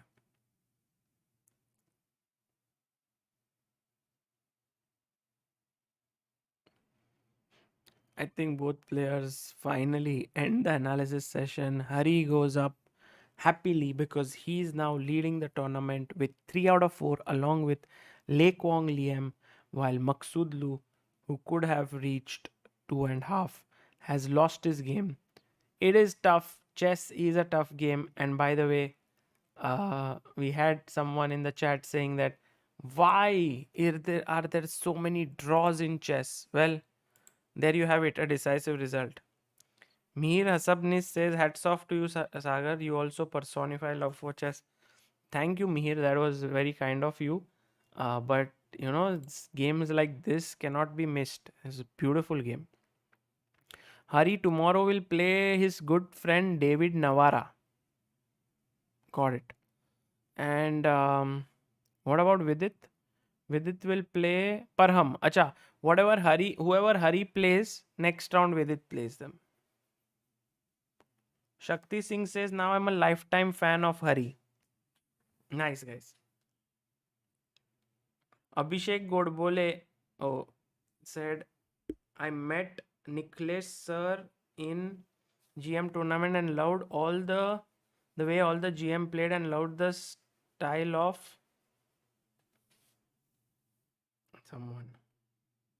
Sauradip Sagar by Michael Adams is coming to play Olympiad and probably also Shiro. I request you to have an interview with them. Yes, I have actually sometimes asked Shiro for an interview, but it's been difficult. Maybe here I'll be able to do it. I have played in many events where Shiro has been playing, but these world class GMs, they often like who are now sort of veterans, they prefer not to give interviews, too many interviews, but I'll try. Oh, kal rest day hai. Oh, nice. Tomorrow is rest day. I didn't know. Once again. Um,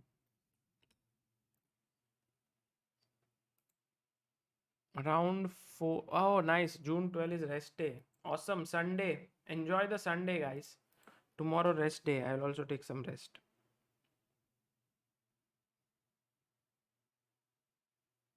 Nihal and Arjun के game में क्या हुआ? दोस्तों तुम लोग मुझे सोने दोगे या सही इसके गेम में क्या हुआ उसके गेम में क्या हुआ? मेरा गेम खत्म हो जाएगा इधर. पहले शशि किरण का गेम में क्या हुआ आज?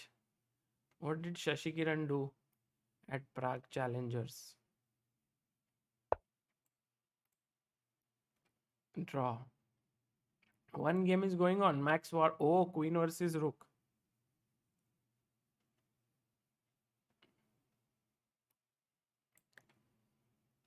Pit. अभी तुम लोग 2 knights versus pawn analysis करने के बाद now time for Rook versus Queen. Queen versus Rook. And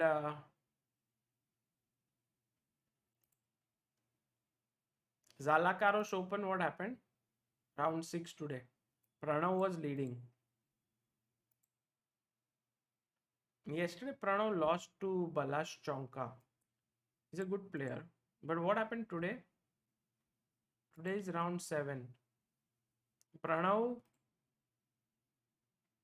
Oh, Pranav lost to Pegzeli Sebastian Zombor. Oh. Oh. Surprising. He was better. Okay, all good. Why did you lose?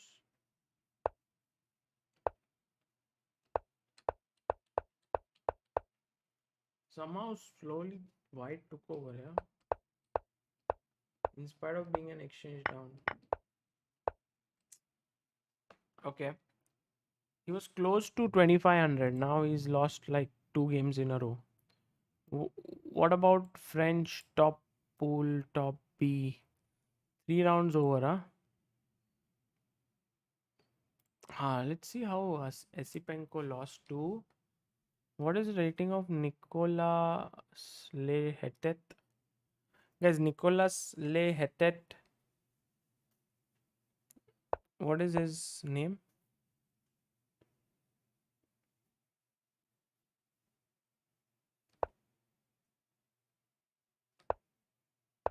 2-3-7-2.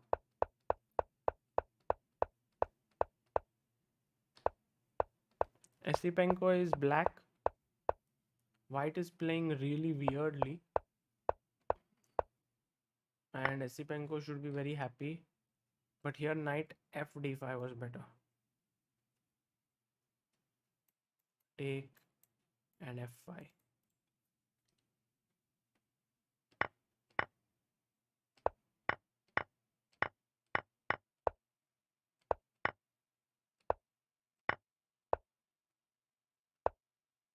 This bishop A3 was too much.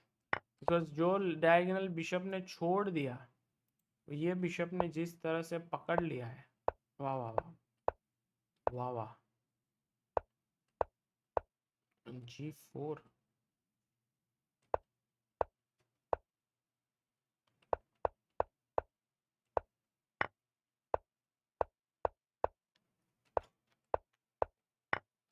Oh, nice finish. Nice finish.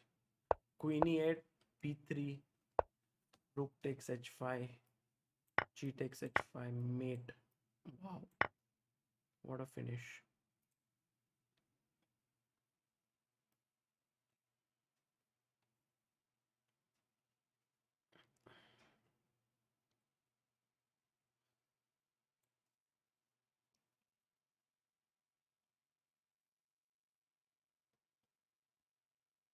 No, tomorrow is not Phoenix Market Street, so every Saturday 5 to 7. So I'll see you guys next Saturday. Today I played around 10 games, or maybe 10. Yeah, 10. I lost one, drew two, and won seven. Yeah, that game I lost, my opponent played well. He was the um, person who takes care of some of the things in Chess Mood.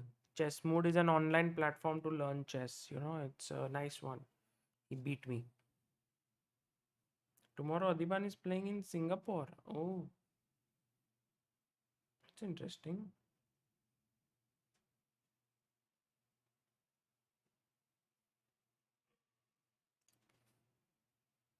Okay. Take care, guys. I'll see you all tomorrow. No, day after tomorrow. Tomorrow I won't stream. I'll also take a break. There have been like many streams recently.